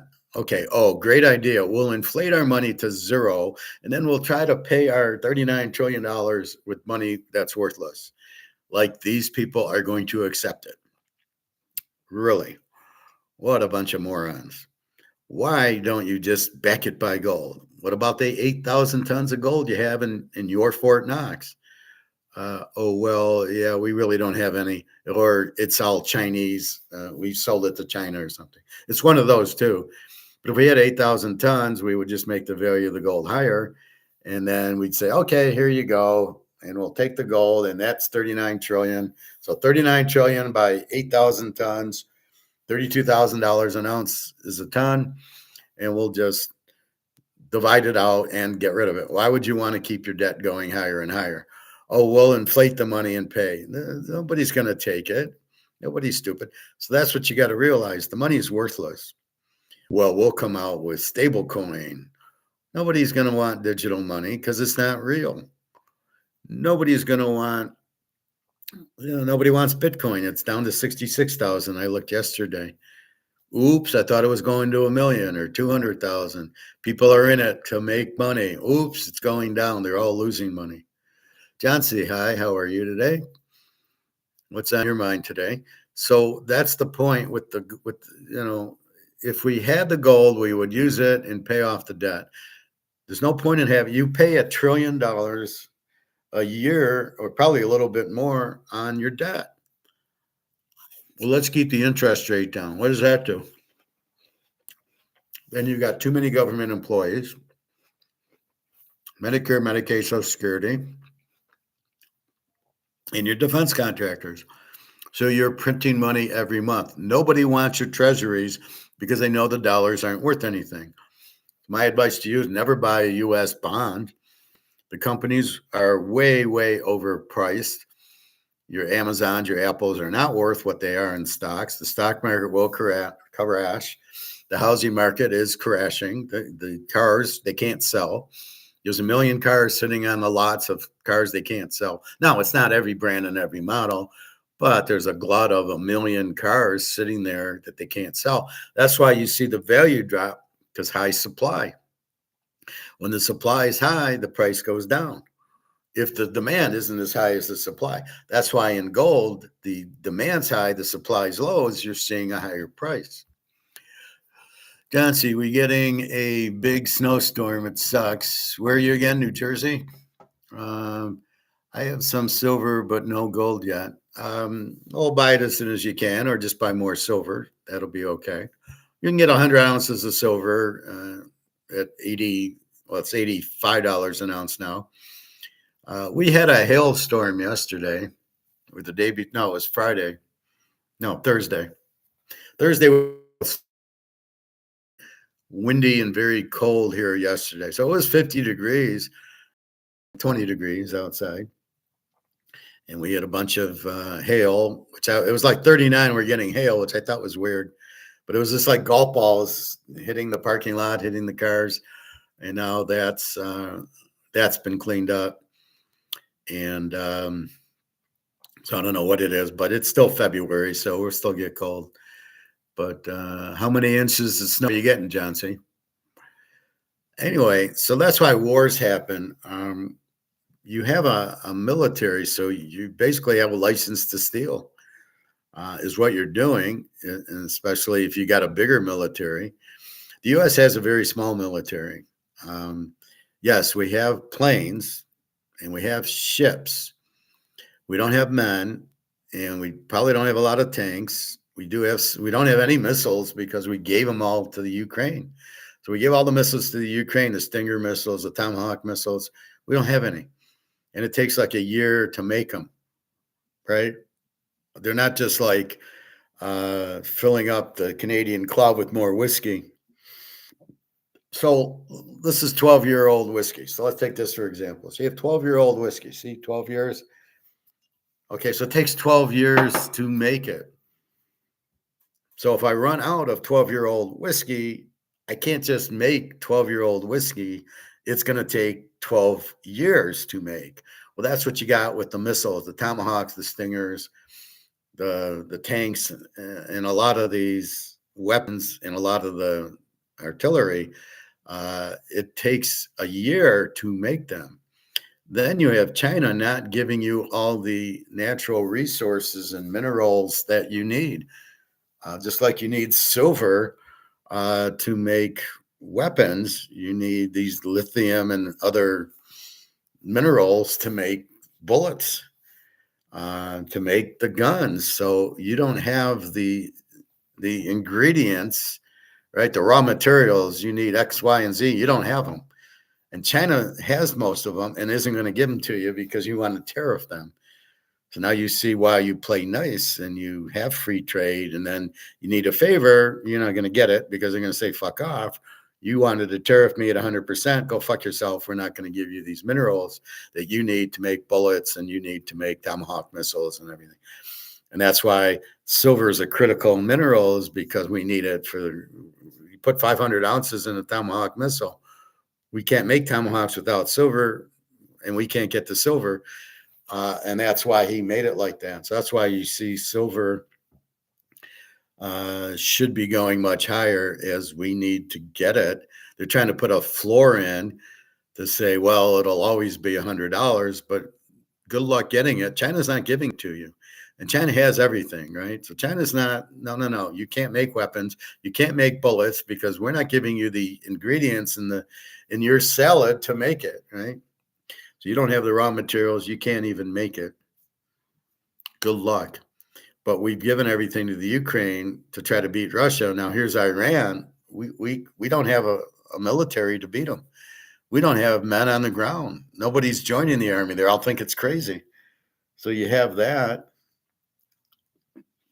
I have a friend who she wanted to join the Air Force and be a pilot. They wouldn't accept her. Probably didn't have good enough grades. So she went and joined the Navy. Haven't heard from her. I texted her a few times. I haven't heard from her. But most of the military is not. Nobody wants to join. I don't blame them. So we're broke. We need to go to war, but we don't have a military to go to war with. Oh, yeah, we can use planes, but that's not going to work. They'll shoot down the missiles, or then you have the Navy with the big warships. But again, shooting a missile, man, I'll go hide underneath, and then you only have so many missiles, and then you got to make new ones, which you can't do because you don't have the resources because you gave them all to Ukraine, and Russia killed all those missiles. Meanwhile, Russia's making 1,000 missiles a day, and we can't make anything. So we got outsmarted by Russia in a war that never should have been there. Never understood the reason that the U.S. was there, except for obviously the minerals, the gold, the silver. It's because we're broke. So Trump, listening to these idiots he has in office, let's go to war. That's the only way we're going to get out of this $39 trillion debt.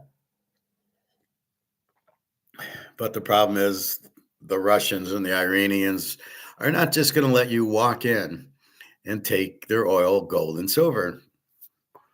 Where the Germans could. Hitler could go into Poland and Czechoslovakia, and there really wasn't anything they could do. Or some of these smaller countries. That's the problem. So Hitler could do it, but you can't. And that's why Napoleon did it. And he got stuck at his Waterloo and stuck in Russia. And they were broke. That's the whole of Miserables is poverty in France in 1790 or whatever. And that's what happened. They went broke because they inflated their dollar. Nobody could eat. And that's when the people put an end to it. Okay, we can't eat. We want to invade the capital. We'll go after Trump if we can't eat here. I don't think we're going to come to that because I can't see Kroger's and Meijer's and Sam's Club and Walmart not having food. That's their business. They're going to find food from somebody. If they need to get it from China or Argentina and Brazil, wherever the fuck they need to get it from, they'll get food for us to buy. We have a credit system, so we can use our credit cards. I don't know why Alistair McLeod keeps referring this as debt and not money. This is money. Okay, this is the medium of exchange. We've chosen money. Just like tulips. Tulips were money. Cows were money. Seashells were money. This is money. He calls it debt, not money. He's wrong. This is a guy who's not an economist, doesn't know what he's talking about. This is money. 100%. This also is money. The difference is this is printed to death and this can't be printed to death. These are both money. In other words, money is a means to an end, and money is to buy goods and services, says law. So to say that this is debt and not money, the guy shows how stupid he is. That's just stupid. This is money because he doesn't understand what money is. The medium of exchange used to pay your salaries, and you take the money and you buy groceries and food, and you buy goods and services with it. And that's what it is. How is it debt? Well, who do I owe? I got a dollar. I don't owe anybody. I can go to the store and use it and buy it. It's not debt to me. I don't know who he's thinking it's debt to. Maybe the banks owe the central, the Federal Reserve. I don't know. It's a very loose definition that it's credit, but it is money. You cannot say that this is not money when it is. Tell me how it isn't. it's credit. No, it's money. It's a credit system in that I use my credit card to pay for things, and now I owe you for the credit card. That's a whole different ball of game, and I don't know that he's talking about that. That's not clear. He's saying the dollar's not money. He's wrong. I'll call him out on it. I know I'm right. I know he's wrong. It's not like maybe or I don't know what he's talking about. That is money. Medium of exchange used to buy goods and services. It's a means to an end, so you can go eat or buy your whiskey, buy your apples, bet on your football, bet on your poker. You're using money. You go to the casino with $1,000 to play poker. That's money. The chips get redeemed for money, not debit or debt or credit or whatever the fuck he's talking about. John C has silver. That's good. Not gold yet. Well, I don't know your financial situation, but I would go buy gold if you can find it. It's very hard to find now. The stores are all out, so I don't know where you're going to buy it. Maybe on SD Bullion. Uh, you could buy it on eBay, but I would suggest SD Bullion or something like that. Go on eBay, look at the stores, and then or just go gold stores. So I would say SD Bullion, but you're going to pay a little bit more for it. So if you can find a store that has it that you can trust, that you can say, show me it's real, and the guy will put a magnet to it, and the guy will take it to a scale and say, see, it's real, then that's fine. DK, it's awesome, your class. Thank you, John C. I try to make it to help people so they understand. That's why I put it in fifth grade level and not like Mark McGuire, who says it's a casino, and you're like, what the fuck is he talking about? Or the wash and rinse cycles. Like, we're not doing laundry. So, they talk banker language. I talk English. I'm an economist talking economics, but in a sense that my students can follow. And I really have very few questions. I don't know. And you repeat it. I don't know what you just said. Everybody, that's why I use Titanic. I can't give you a better example than what's happening than that. New York has a lot of shops. Yeah, New York does. So does China, Singapore. So if you're in New York, yeah, go to the shops, verify it's real. The last thing you want is to pay $5,200 for an ounce of gold and it's not real. So make sure, like here, you're buying a maple leaf, you're buying an eagle, a buffalo, and so that's half the battle. Bring a magnet. If it sticks, it's fake, so it probably won't stick. And then say, well, show me how that it's real. Or if there's other people in the store who have bought, like if I'm in my guy's store and somebody comes up, I'll say, oh no, it's real. I've been buying for 5 years here. So if you can find somebody like me who's bought before and he's confident, but I would have the owner or whoever's working on you prove it's real. But most stores are going to be real. They don't want to get a bad reputation that they're selling fake gold. That's more the guys in China, and that's more, just guys on the street or something. But the guy owns a gold store pretty much in New York. Pretty much it's real. And then I would shop around. You should not pay tax, sales tax. And since you're there, you're not going to pay shipping because you've got it. But, depending on your financial situations, let's say you have 10 grand, I would buy, a couple grand in gold and a couple grand in silver. You got to buy gold. You got to have some gold because that's really going to fly. That'll be for your big purchases. You buy a house with the gold, not with the silver. But silver, you're going to go to Kroger's and, take vacations and other things like that. So I would look at that. I saw people trading in their gold. I don't know why. This guy was trying to ask people in the street how much gold and silver was worth. They had no clue. Well, these people who are uneducated, they don't watch my class. You should tell them to watch the class and get educated. How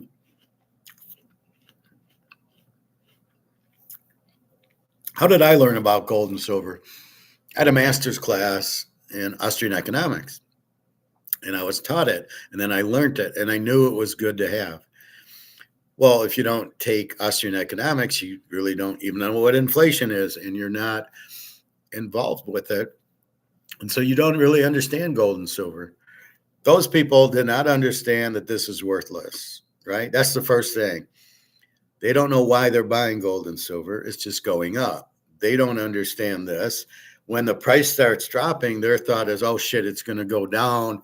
I better get out of it. Then their fear comes in. I better get out of it before it drops.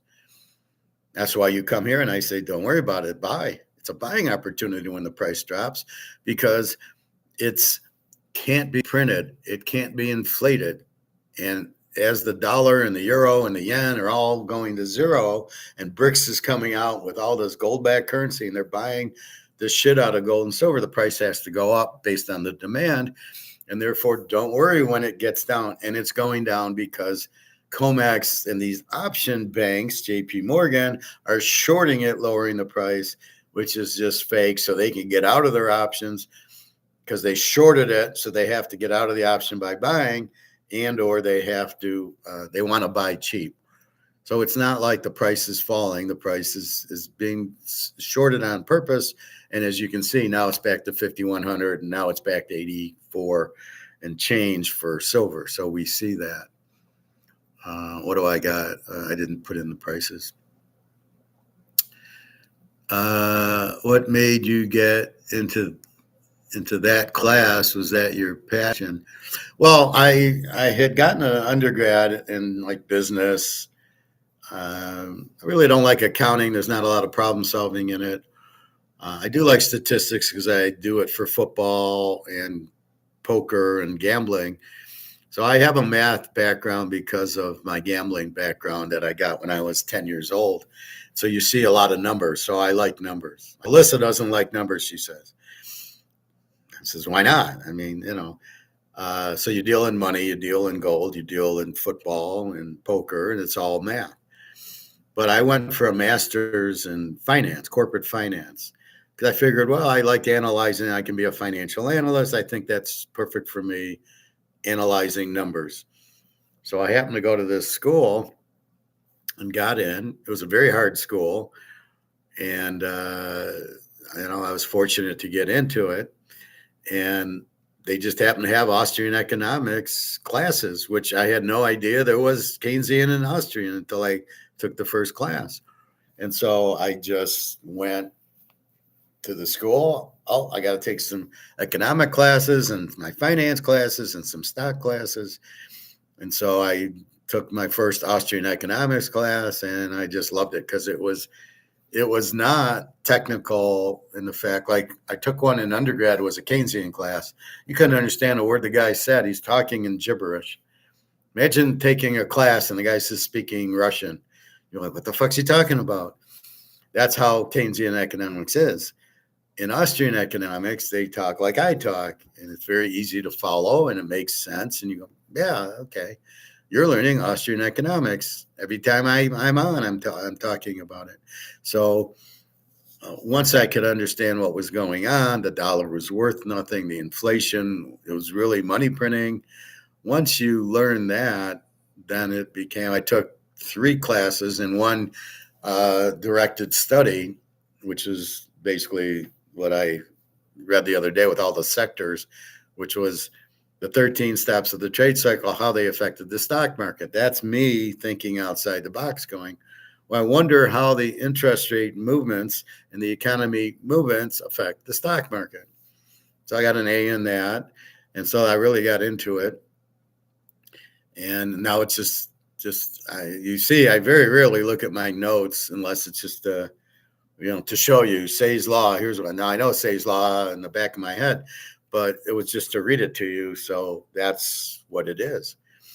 And so that's how I learned it. It was really an accident. It was really getting a master's in corporate finance so I could be a financial analyst as opposed to an accountant. Didn't like accounting. My brother was an accountant. I didn't like him, so I didn't want to be an accountant. It was really boring, payables, receivables. I never really I understood it, but I thought it was really boring as shit. So getting into financial analyst, you're doing budgets and you're analyzing trends and forecasts and much deeper. It's the next level up. So I really liked it. But now I went to the next level, which is the Austrian economics, where now you're looking at the big picture. And as Alligator said yesterday, Keynesian, this macroeconomics is bullshit. It's not even real. He just made it on the fly. There's no proof to it. It doesn't make sense and it doesn't work. So when you hear somebody talk about macroeconomics, run. When you hear somebody say MMT, they have no idea what they're talking about. So they're trying to take this global look of the economy. You can't, because it's the people, right? As I say, it's you want to buy golf clubs. I want to go bowling. I want to play tennis. I want to go eat Chinese. You can't predict that. Well, you can see, yeah, so many people buy bowling balls and golf clubs and go eat Chinese, but it doesn't really help. It's the individual. And that's what Adam Smith is. That's what we are, Austrian economists.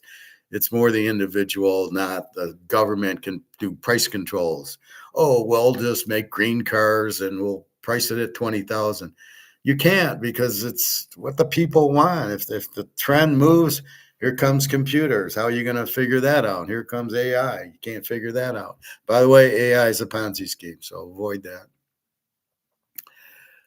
I did economics in school. It sucked. I hated it. The teacher was awful. That was Keynesian economics. You probably were taught, and the teacher was too stupid to even know it was Keynesian economics. I'm sure there was all these graphs and charts and supply demand lines and all that bullshit. Yeah, I mean it's Chinese, so how could you follow it? Do they still have Austrian economic classes these days? Yeah, right here. You got it with me. I don't believe too many schools have it. Maybe Hillsdale College, which is, I think, an Austrian economic college. But nowhere in high school are they teaching it. Most colleges are teaching Keynesian, and they don't even know it. Government doesn't want you to understand. That's why it's not taught. The government wants you to be in dollars and not in gold and silver, to not understand what inflation is, because then you'll know they're fucking up the money, they're fucking up the country.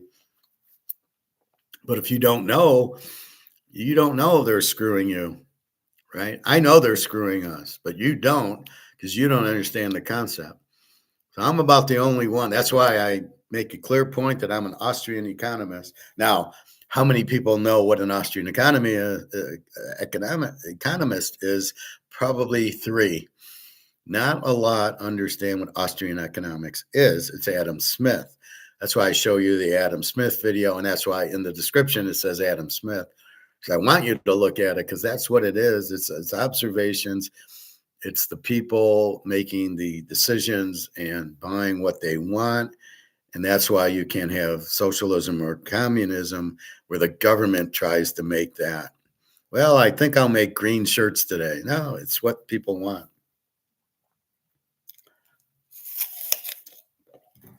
So anyway, if you ask people what kind of economics do you have, they wouldn't have a clue. Very few would know Austrian economics. And if you say Austrian economics, very few understand what it is. There's government, and then there's free. This is free market economics. Maybe the best way to announce it. I do free markets, not like the Keynesians. Keynesians are macroeconomics who are clueless. I mean, they're just trying to do the macro look and not dig in.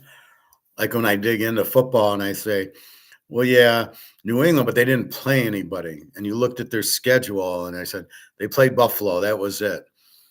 And then they played Houston, Stroud threw 5 picks, and against Denver, they only scored 3 points. So now I'm digging in, and that's what Keynesian is not digging in. Austrian is digging in and looking at the markets. We want free market. If I put this out at the Kroger's for $100 and people buy it, then I get the price. If they won't, then I gotta lower my price. And that's what you see when you go to the grocery stores now. How many items do you see buy one, get one free? Right? They won't lower the price. Coke's what, 3.50, but they won't lower the price. So they keep the price at 3.50. And then they say, yeah, geez, it's not selling. We'll do 2 for $5. How many times do you see that? That's Austrian economics. That's, I can't sell it. The market will not take it. That's why I argue about higher prices. It's the dollar's worthless is, the dollar has no value and it takes more dollars to buy things. However, to get to the conclusion price, this is what Alistair McLeod doesn't understand. This is $84. So it takes more dollars to buy this than when it was 25. But the 84 is determined by the market, not because the dollar's weaker. And an ounce of silver is still an ounce of silver, and an ounce of gold is still an ounce of gold. But what that $5,100 ounce of gold is determined by the market, not that the dollar got weaker. It just takes more dollars to buy it because the dollar is weaker. But the price is set by bricks in the market. The marketplace is setting the gold price. Because there was no demand in 2012 and 2014 and 2005. I mean, it was $200, $300 an ounce. Why did it go up? Because bricks came along and said, we're going to buy it. And that's the problem with Bitcoin. It's not free market. So when things aren't free market, we don't know what the price is. We do know that the dollar's value is going down because of the printing, which means this is worth less and less and less. But at what point how much is it to buy milk and eggs is determined by the market. So when you make the steak $20 a pound and nobody buys it, the market says no. So even though the dollar's worth less, the market will say no. That's Austrian economics. So you can't just set the price high because the dollar is not worth anything. And the inflation is that the dollar is inflated and not worth anything. That's the inflation.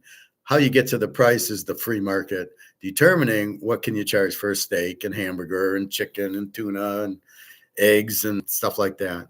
So I paid for 18 eggs yesterday, $5 for 18 eggs. And I usually buy them every other week. And I make them I'll make a hamburger omelet shortly when class is over. I can't go swim today in my normal lap pool because they're doing a fucking tournament.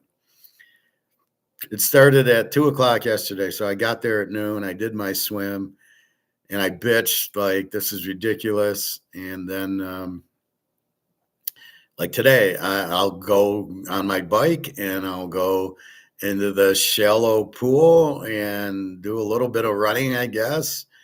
It's hard to swim in 3 feet of water.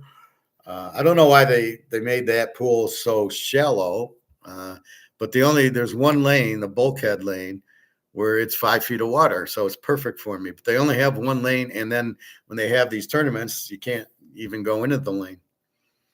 So right now, your gold and silver, you want to buy more and more and more of, because your alternative is, well, these aren't worth anything. They keep printing it. They can't afford to run the government.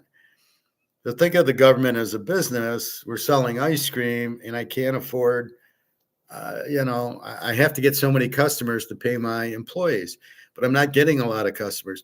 So if I have revenue for 3 employees and I have 10, what do I have? I have the government. How do I pay the other 7 employees? I'm not getting the revenue from selling ice cream. And that's what the government does. The government doesn't produce any revenue.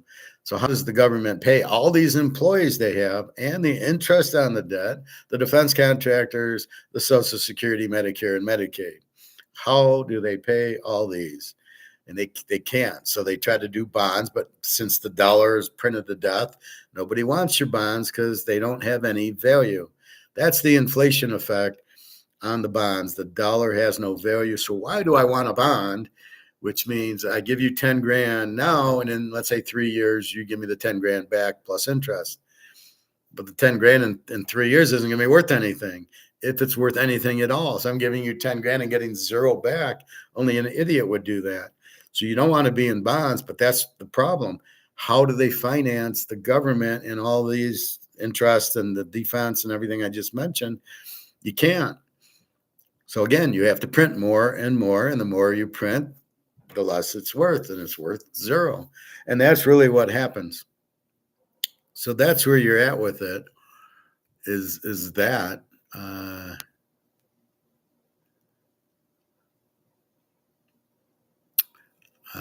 MSS Institute is good. What's MSS? Are you talking von Mises, or are you just talking the Massachusetts State School? Or there's only one Austrian economics. I highly advise you to watch these Adam Smith videos. There's two good ones on YouTube. And it basically teaches you about the individual, what he wants. I want a green shirt, you make green shirts. That's Say's law.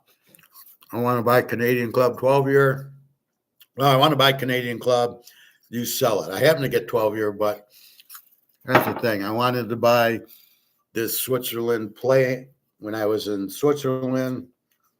So you make it and I buy it.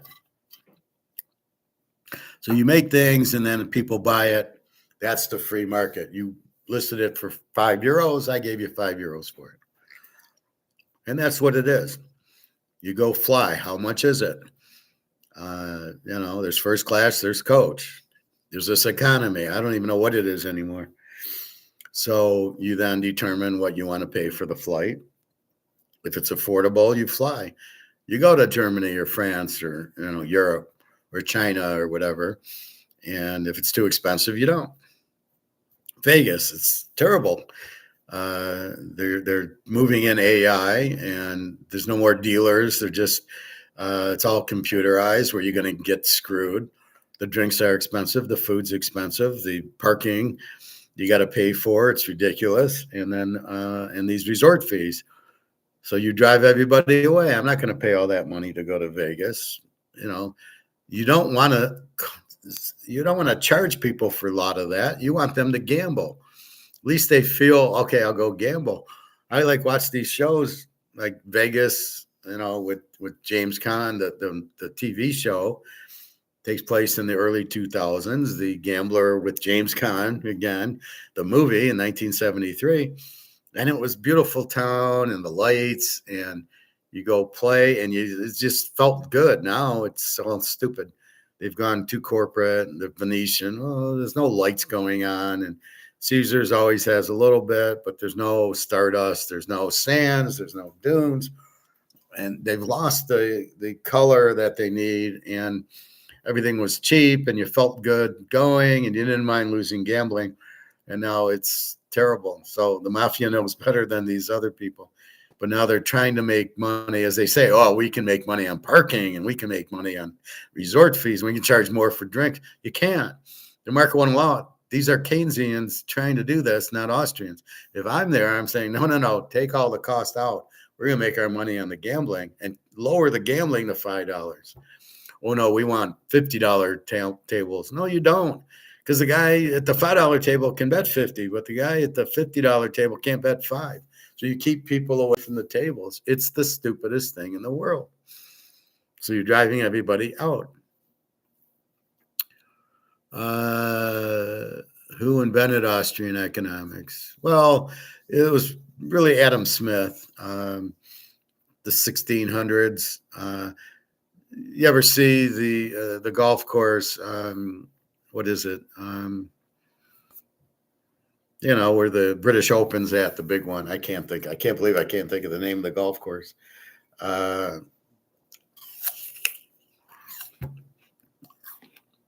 It's the biggest one in Europe, and I can't think of it. Anyway, he was from Scotland. There's a college there. It's not Pebble Beach. It's not the Masters. It's the biggest British. Jesus Christ. I'm drawing a blank. But anyway, that's where it came from. Adam Smith would watch people. It's basically people economics.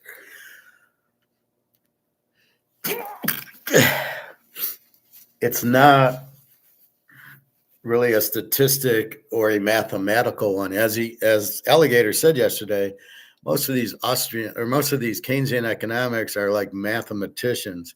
So they're trying to use formulas to map everything, which you can't do. Same as Profit trying to use a formula to pick football games. You can't do it. And that's where I get from Austrian economics is you figure it out, you problem solve. And that's really the key. So you're problem solving what people will buy based on what they have bought. That gives you what it is, but people are independent. So you can't assume things. Well, everybody's buying a Camry, so we're gonna, it's what the market will bear. It's the individual. It's a much more individual thing. And that's really where it started. So it was Adam Smith, I think 1670. That's how the U.S. came into being in 1776. They used Adam Smith. He wrote I got an Adam Smith here, and I highly recommend it. I highly recommend reading this. This is The Wealth of Nations by Adam Smith. Pretty thick fucking book. But it was first published in 1776, so it was in the 1700s, and that basically, it's basically, if you watch the video on YouTube, there's 2 Adam Smith videos, and it just shows its division of labor. You're a doctor, I'm a lawyer, I'm in IT, I'm in finance, and you choose your profession based on what you enjoy. And then you're very good at it and you get hired and you get paid accommodated with what your skill set is.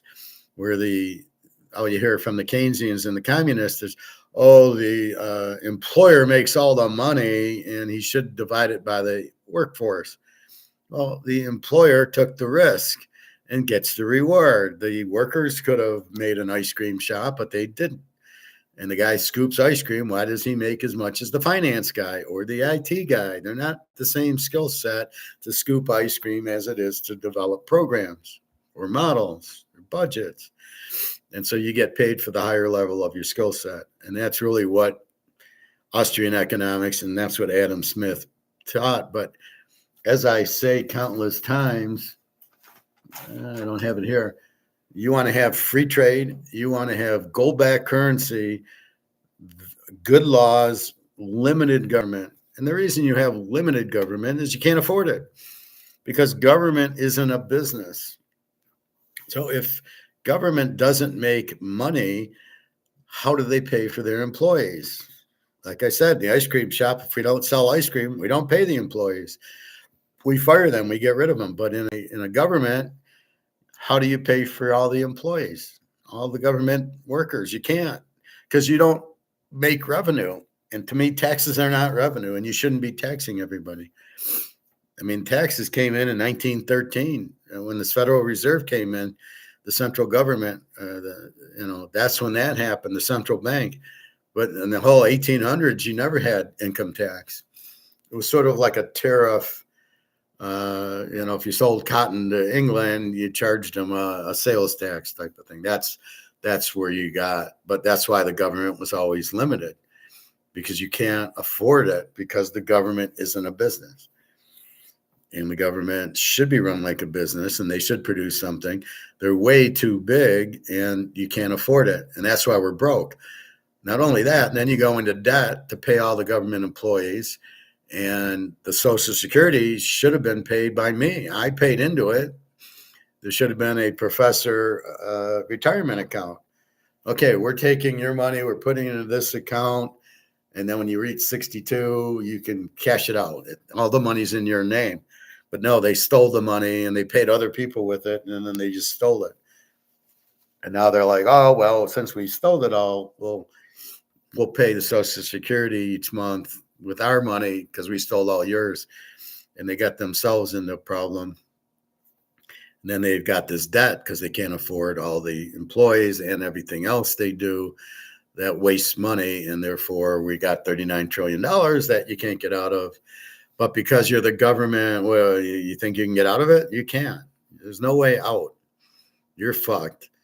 Then you take the one thing that could is gold and you take that away like a bunch of idiots. So you've got idiots running the country. And we're broke because you got idiots running, it would be like idiots running the ice cream store. Let's raise prices of the ice cream to do it. But that won't work. All that will do is chase all our customers away. Because in a free market, for an ice cream cone, I can charge $1. Well, let's raise it to $5. Well, no, people pay $1. That's all they want. That's all they want to pay for their ice cream cone. So because you owe and you have too many people, let's raise it to $5. You're not going to get $5. People aren't going to come for $5. And that's what Vegas is. Let's raise prices on parking, resort fees, and all that because we owe money on our rent and people aren't going to pay. People will not pay more. The market is set. Here's what I will pay for ice cream or to fly to Vegas or the hotel room or the food or the liquor at Vegas. And you want to charge them X and there's nobody home. Well, we're really just going after the whales. Well, the whales are just like everybody else, right? If gold goes up to $1 million and I'm a millionaire, I'm still not going to pay for parking or resort fees. Or I'm going to want a free trip and I'm going to want free hotel room if I go because I'm a whale. So you're not getting anything out of me because the way it works, they'll pay me. Macau will send me there for free. So this is the problem with the government. And then the way they think they get out of it, we'll have a war and we'll steal the oil and gold and silver from countries that have it. Iran, Venezuela, and they choose their wars, the Ukraine, rich in minerals, gold and silver and oil. And that's exactly where they are. But Russia and China are right there with you going, no, we are stealing the gold, silver, and the oil from Iran, from Venezuela, from Ukraine, and we don't want you here. You're not invited. And we don't have any weapons, so we lose. You watch, there'll never be an Iran war. We might fire a missile at them, but they don't want war. It's expensive. War is a very expensive thing, and nobody wants. Russia does not want to be at war. Neither does China. The U.S. has no military to go to war. We have planes and we have ships, but you need soldiers and you need ammunition and missiles, which we don't have. And like I said, it takes years to get them once you depleted, which you've done by giving them to the Ukraine, and they just wasted them. So there's nothing there. So the inventor of Austrian economics is Adam Smith. The von Mises thing, he didn't invent Austrian economics. Adam Smith did. He does it. So that's okay. They're in Auburn, Alabama. I was going to get a PhD in it, but the only school that had it was in Auburn, Alabama, and I hate Alabama, so I really wasn't going to go to get my master's there. Or to get my PhD. I really didn't think it would benefit me.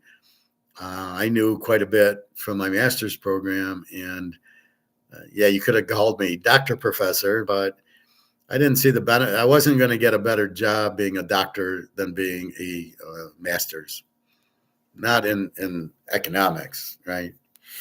So it would have been nice, but I'm okay where I'm at.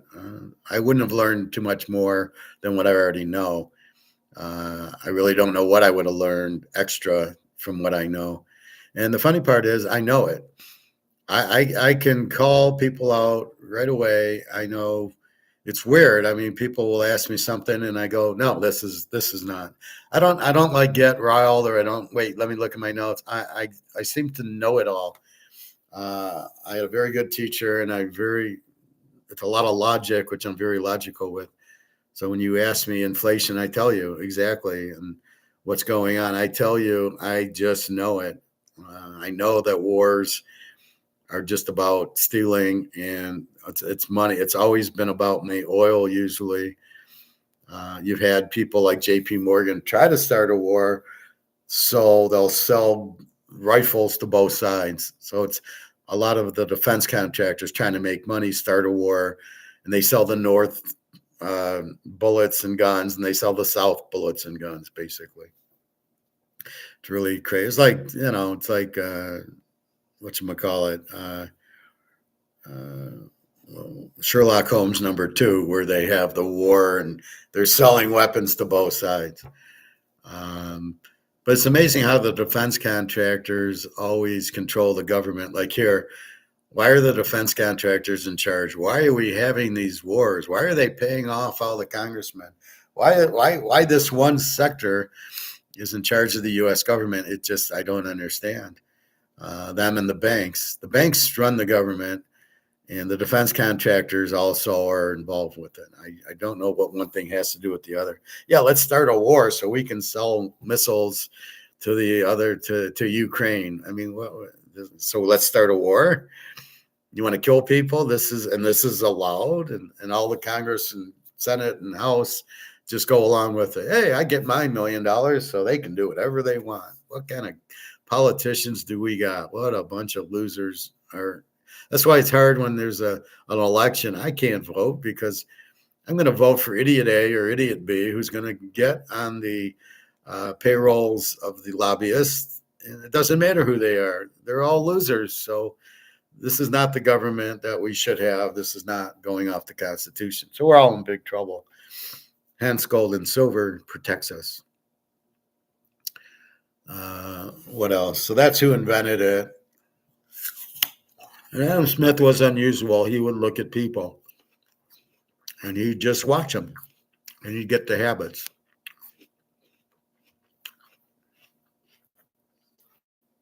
It's sort of like what I do, like in poker. You study the person and then you know what to do with them. He bluffs, he doesn't. He check raises, he doesn't. And you learn who does what. And same thing with football. That's why I'm very good at it, because I study the team. Oh, they're a very good offensive team. They're a very good defensive team. They're a lousy team. The JETSs, the Raiders, they're a very good team. Seattle. Oh, I watched them. Yeah, they're gonna win the Super Bowl. I can read New England's not as good as you think they are because they had an easy schedule. And you're being sold a bill of goods. Oh, Drake May, the MVP. Where in what world is Drake May close to being the MVP? He's better than Mahomes. He's better than Joe Burrow. He's better than Josh Allen. Oh, and Stafford threw for 46 touchdowns. So he ain't better than any of those four. He's not close to any of those four. So that's what Caleb's a star now. No, he's not. He throws way too many interceptions, and he still can't read a defense. And I showed you that Tom Brady clip yesterday where all the quarterbacks, here, I'll show you again. So this is a very big learning tool that I use.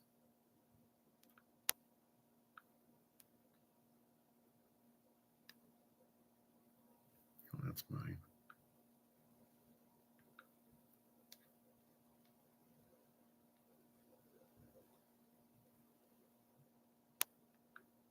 This is cover one. In my second year,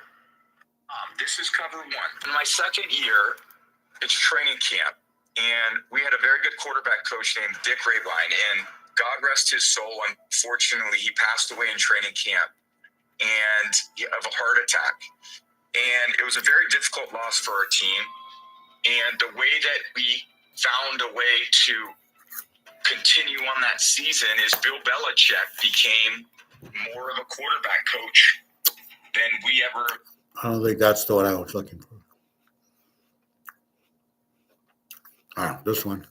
You go into the NFL draft and everyone's like, look at this guy's skill set. He's really fast. He's really big. Look how strong an arm he throws. Oh my God, he was on his knees and he threw the ball 70 yards. But I'm like, okay, what does that mean? Is he smart enough to take information, process it, and use it on the field? Has he mastered the playbook? Does he know how to study? Does he know how to learn from his mistakes?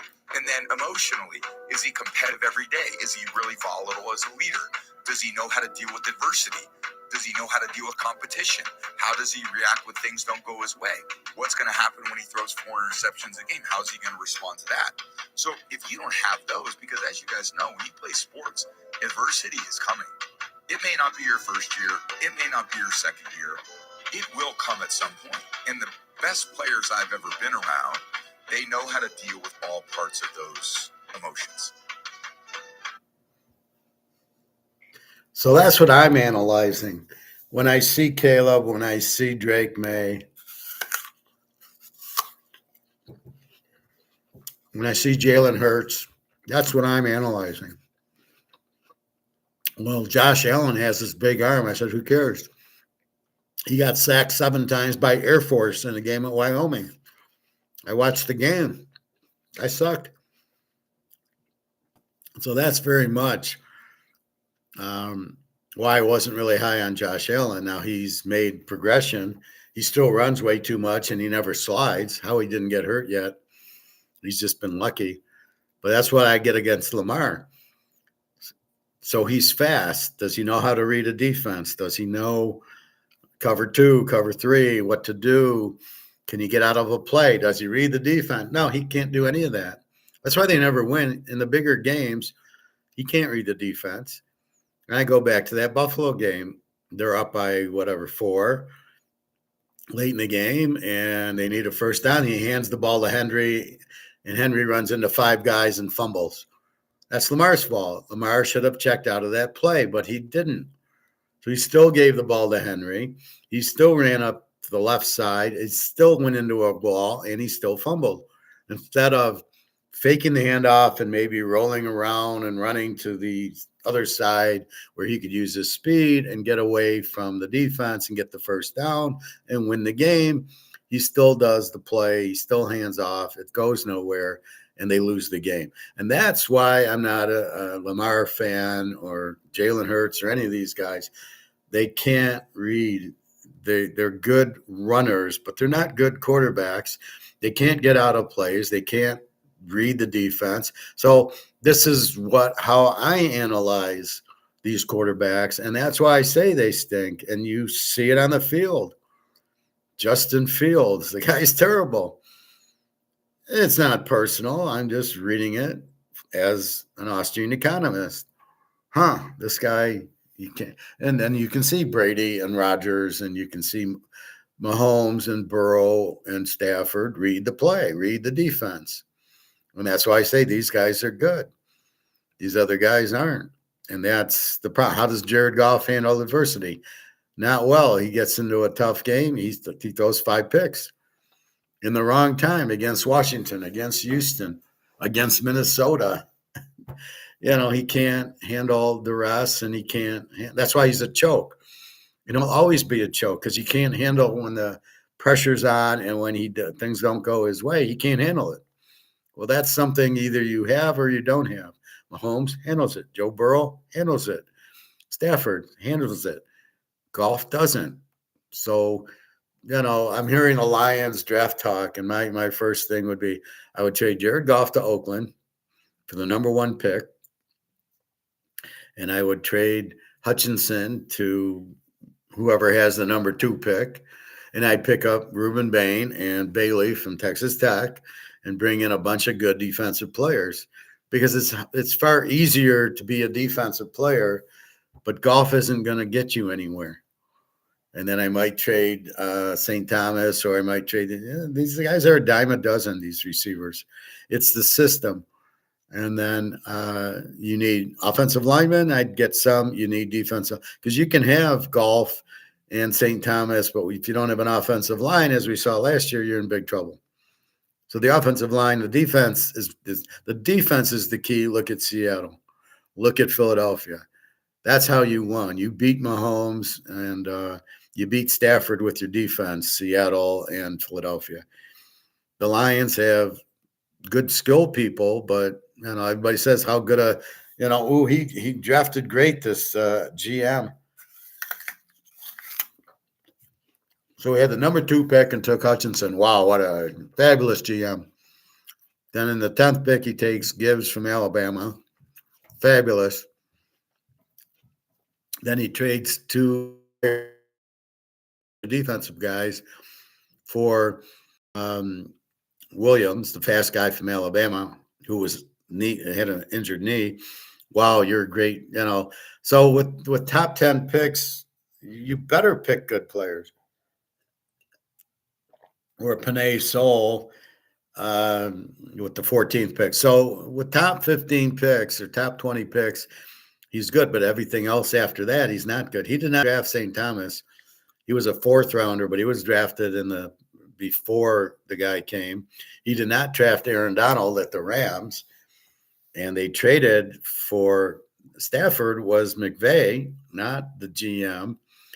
And they dumped Golf because he sucks. And the Lions are, oh, yeah, we got Golf now.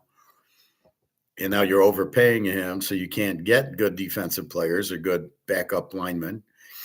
His drafts have been terrible the last few years because you're drafting later. So he's only good if he gets the top 10 picks. Everybody loves him. But he misses the whole point. Where's the defense?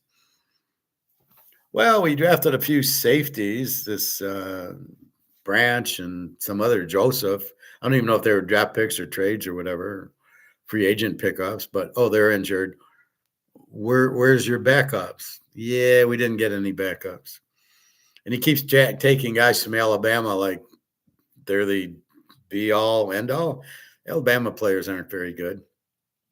Georgia players, LSU players, Ohio State defensive players and linemen, but not quarterbacks. Oregon players are pretty good. Utah players, he doesn't have any, are really good, as are BYU players. And now Texas Tech's loaded, and as is Miami. So I'm getting rid of Golf. I'm getting rid of Hutchinson. I'm picking up Reuben Bain and Bailey from Texas Tech. I now got a much better defense that's healthy because Hutchinson broke his leg in half, is not healthy. He looked like shit last year, and I doubt he'll be any better. Once you get that serious injury, you're done in football. You don't get seriously injured and come back the way you were. Now it's a mental game. You're protecting your leg, and you're not thinking about getting the quarterback. I didn't see Hutchinson do anything last year where he was aggressive and trying to get to the quarterback. They were just, so I would trade him if I could. Again, and you gave him a big salary. What are you doing? So you've overpaid Golf. You've overpaid Hutchinson. You're fucked. Now you need offensive linemen. You can't get them. You got to get them in the draft because they're cheap. Why are you paying for St. Thomas and Gibbs? Why are you giving them second contracts? These are just average players that you can easily replace in the draft, and you're fine. You can't just get offensive linemen in the draft, but you can get a running back from Texas Tech or Baylor, and you're fine. You can get a receiver from Texas Tech or Baylor or Ohio State or any of those. You can easily get those in the draft, and they're going to be cheap. So you don't pay for your players $30 million for this guy and $20 million for that guy because now they got wear and tear on them. They're going to get injured, and you're fucked. You don't have backup because you're paying $30 million. Like Golf, you're paying $50 million, and you just go draft the guy, get Dagio Pava, and you're fine. So he doesn't know what he's doing. He's in over his head. It's obvious. Just like Lamar still gave the ball to Henry, and he ran into five guys and fumbled. You haven't really done anything. So anyway, it's all Austrian economics. It's studying and learning the patterns and trends. So between finance and economics, that's what's taught me. Anyway, that's about it. So I think I covered everything I wanted to cover. Wars are because you're broke and you're stealing oil or gold. There's never a war for. I mean, what's the reason? It's to steal. There's never. Well, we don't like Germany, so we're going to war. Or Hitler, I didn't like Czechoslovakia, I went to war. No, it's because they have gold and you want to steal it. That's what we're doing now, the U.S. The poker, we talked about the trends. The pros tend to protect their hand a lot. So when they go all in or make a big bet, $100,000 bet, they have the hand generally. They have the aces, they have the straight, they don't want to get hit on the flush. So it's a protection, and they protect with bigger money. So you really don't want to call the pros when they make 100 grand. Probably not bluffing. They probably got the hand. Um, you will see them like slow play some things. They'll check. They'll check. When somebody just checks, you got to be careful with that. But so depending on the level of player, the better player will make a bigger bet to get you out because they have the hand they're protecting. Again, tournaments are more lucky. I got ace king and I got ace queen, so we'll go all in and let's see what the flop does. That's luck. That's not skill. So now I would check to see it, and then if I got the king, so Darwin Moon against Phil Ivey. Phil Ivey's got ace king, and I'm Darwin Moon for ace queen. Now, if he went all in, I would fold. Now, if he just, it's a normal bet, I'd call, see the flop. Oh, I hit a queen. Now I'm going to go and make a big bet. But I wouldn't go all in with ace queen or some of these players. Oh, I'll go all in with a pair of twos. Yeah, real smart player. So I don't know about those guys. But again, tournaments are a joke. I'd rather play in a cash game than a World Series of Poker any day. I don't want to be stuck there 12 hours a day and really not making much money. If I get to like the final 27, I make 400,000. I'm going to pay tax on it anyway. But what are my odds? Where if I'm in cash games, I can make $100,000 in cash games. So that's that. Football, we understand. You're studying the team. You're figuring out the teams, just like in poker. You're figuring out poker with women. If you're a guy or vice versa, you're figuring out the person. What are you looking for? Are they nice? Are they honest? Are they loving? Do you both enjoy the similar things, or are you not? And that's really the key. Is you kind of don't know until you get burned. You go, I don't want to be with a girl like that. I don't want to be, I don't have a job like that. And it's because you work there. People ask me for questions in the interview. I really don't know, but I end up going, well, what kind of computer do you have? What's the most important thing at my job that I need to do? Things like that. But it's normally you just get there and you do it. I don't really have a lot of questions in the interview. I'll have the questions when I'm working. So maybe I'm supposed to ask them beforehand, but I don't know. But it's just like going on a date. You ask the girl on the date about what she does, and you slowly see what's going on. You don't, before the date, well, what do you like? This, that, and the other. So can you talk to the girl? And, you say hi. How do they react? So there's a lot of that, but it's a lot of problem solving, which is what we've been talking about. Anyway, gold and silver should go up. We got to be careful. The 27th, the last day of the month, and we know it tends to go down. So let's be careful. Let's see what happens. I'm expecting an up day Monday and Tuesday. We'll get back to $90 silver, which again is not a real price. It's a paper price. And hopefully back to 52, 5,300 in gold, on its way to 6,000, on its way to 10,000. So that's about it. So have a good day. www.teaserking.com. And enjoy yourself and be careful and go problem solve. Go think of problem solving things. All right. Have a good day, everybody. Take care.